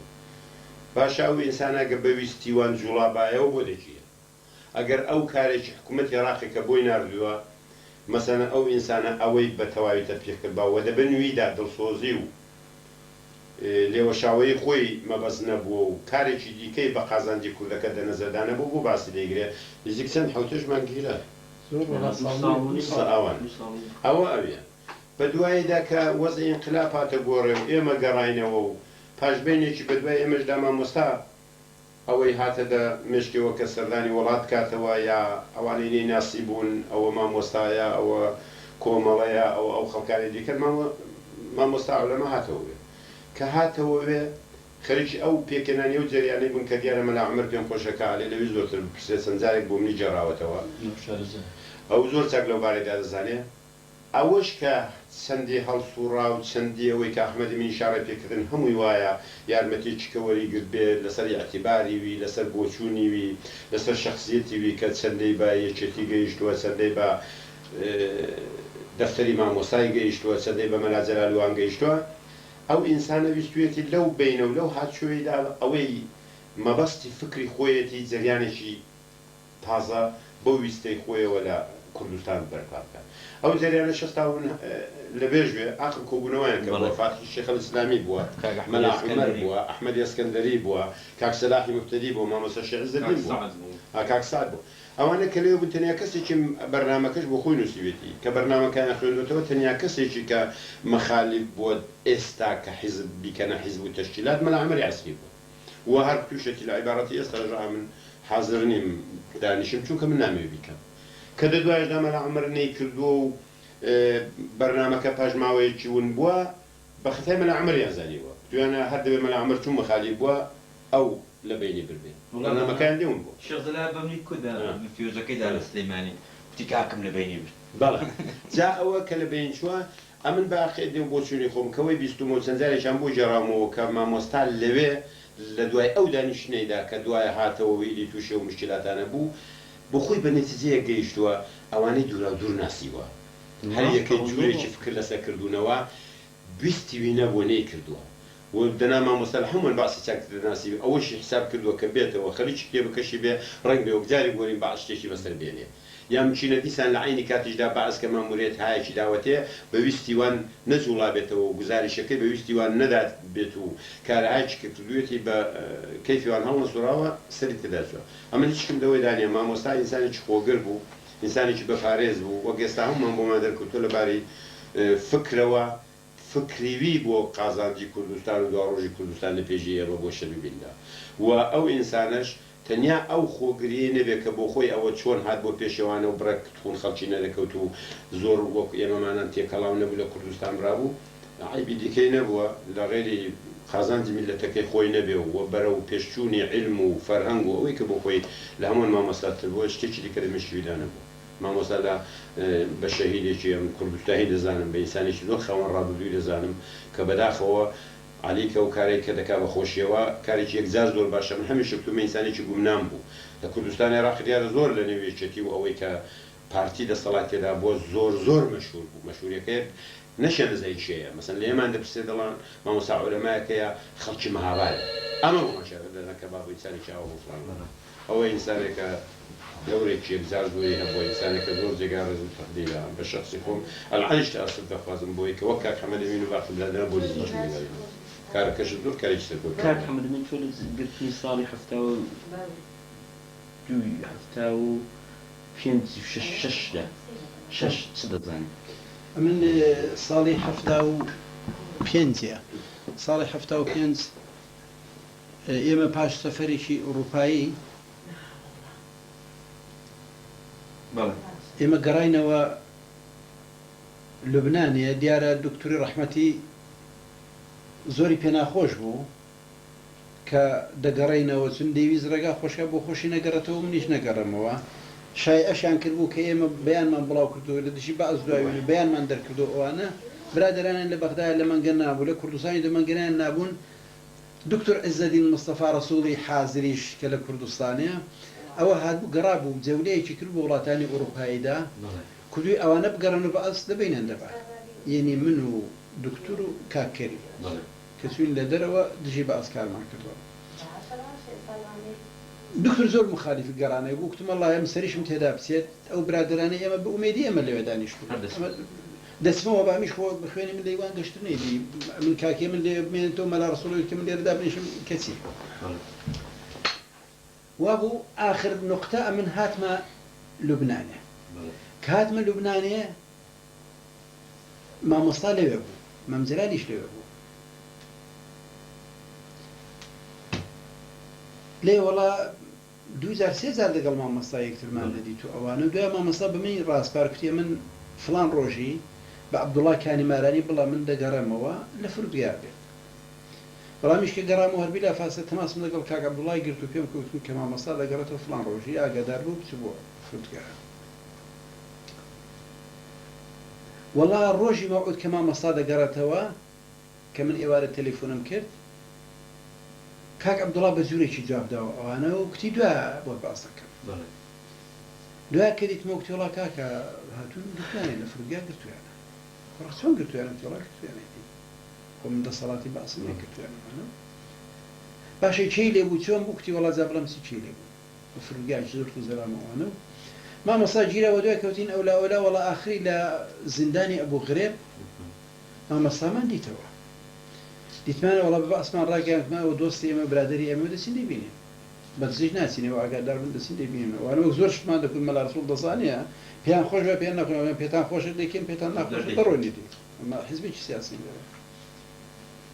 وەڵا هەڵسیان لەگەڵ کاکێمی چوین لە زیندانی چوینە ملاقاتی ئەوانە و زۆر زۆری پێخۆش مامۆستا باشە مەسەلە چیە کوتی وەڵا نازانم بۆ گرتویانم نازانم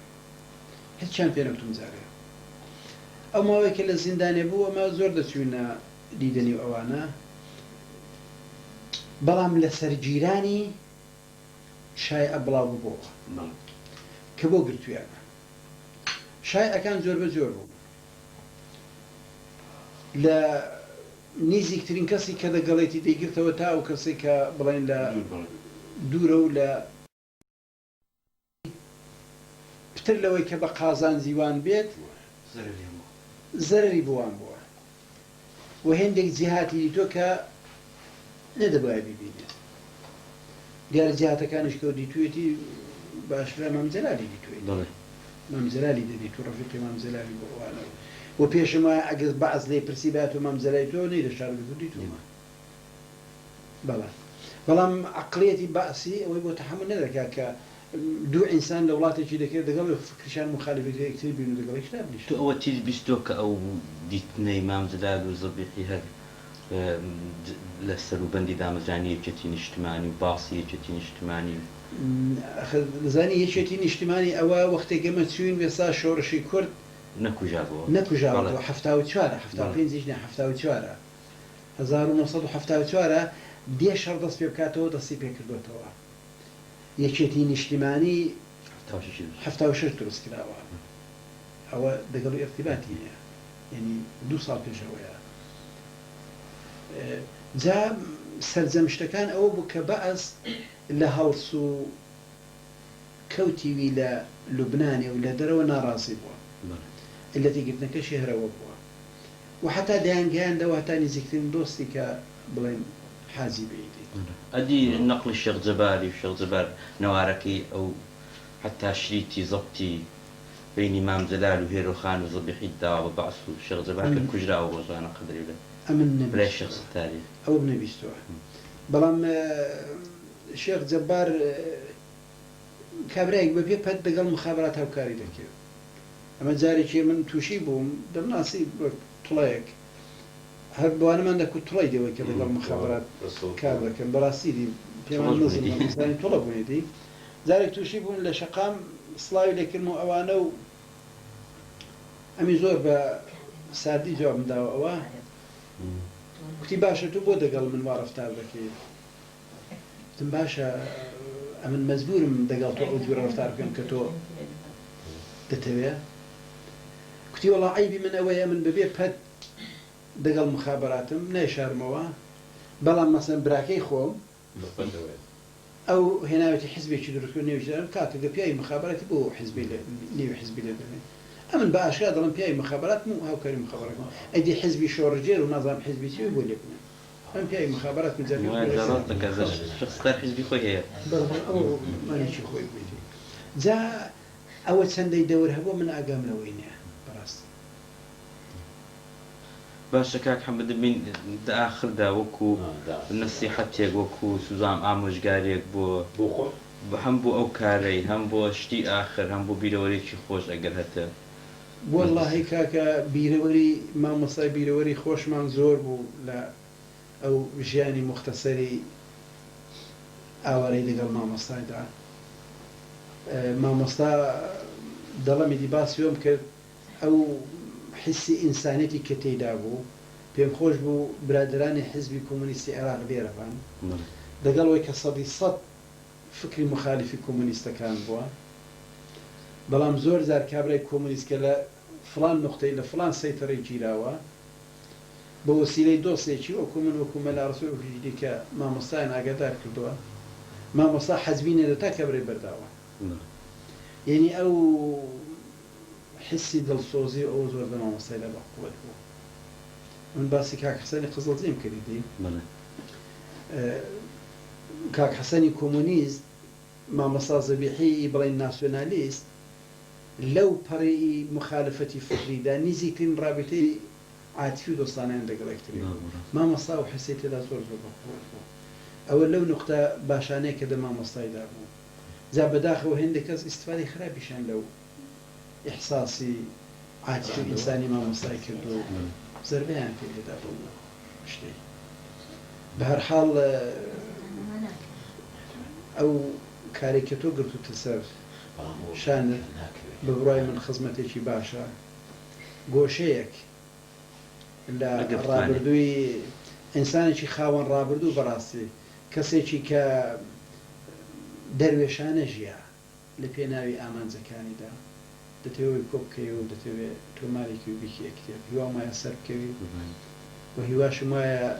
ژیانی مامۆستای هەڵس و کەوتەکانی بە مثبەت و بمەنفی ببێتە ڕێنوێنێک بۆی کە گەنجەکانی ئێستا و دەرسی لێ وەرگرن بەڕاستی دژمنی خۆمان باش بناسی کاک حەمەدین بۆ ئەو کاری پێ دوایە پەیوەندی بە چێوە بگرمەوە شتایەکی بەڕای من بێزگەوانێکی کردومە تا ئێستا بەڵێ لەوانەی کە کردوتە ئێستاوەی کە دەتەوێت دەگەڵ بەغدا ئێرتبات بگری چ دەگەڵ بڵێن ئاوڕەحمانی حاجی مارفی چ دەگەڵ حەمەی مەلاکەریمی چ دەگەڵ ئەو کەسانەی کە لە بەغدا دەگەڵ مامۆستاکاریان کردووە حەمەی حاجی تاهیری و ئەوانە لە نزیکەوە ئەوانە کەسانێکن لە نزیکەوە دەگەڵ مامۆستا هەڵساون زۆر زۆر مەلاشکر و ئەوانە مەلاشکر لەبارەی ڕابطەی پێشێ بەڵام ئەوانە لە دوایشدا هەر ئێرتباتیان زۆر نزیک لە کۆری زانیاریش مەلاشکر دەگەڵی بانە کردەوە کاری زۆر کردەوە مامۆستا لە کۆری زانیارە ئەتۆ توانین لە تەوای وانە کەل و کاک مەسئولیش دەتوانانی کلچی لێ وەرگری کات مەسعود لە بەغدایە لە تەوای وانە دەتوانانی تۆ کارێکی دەتوانین لە تەوای وانە کە لە گۆربگری شتیان لێ وەربگری و کارێکی گرانیش نییە ئێستا لە بەغدای شتێکی کورد کەل و بینێرە هەتا توانی بام نووسیکا بە خەرجی خۆ دەو کارێک بکەن و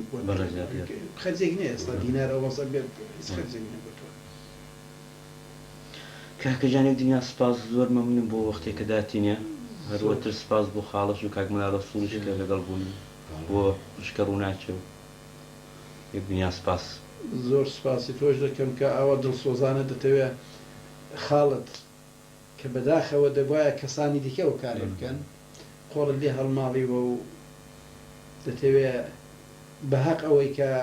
ئەو پلە و پایەکە هەیەی دەتەوێت زیندوی بکەوە و بیخێوە بیران کە زەبیحی ئەو هەموو زەحمەتەی کێشا ئەوە بێنێ و نەمێنێتەوە چ بوو چی بەسەریا دەخەڕونیە چاک بوو خراپ بووە خەر کەسێک بووی دەبێت بزانین چێ زۆر پێویست بژێنەوە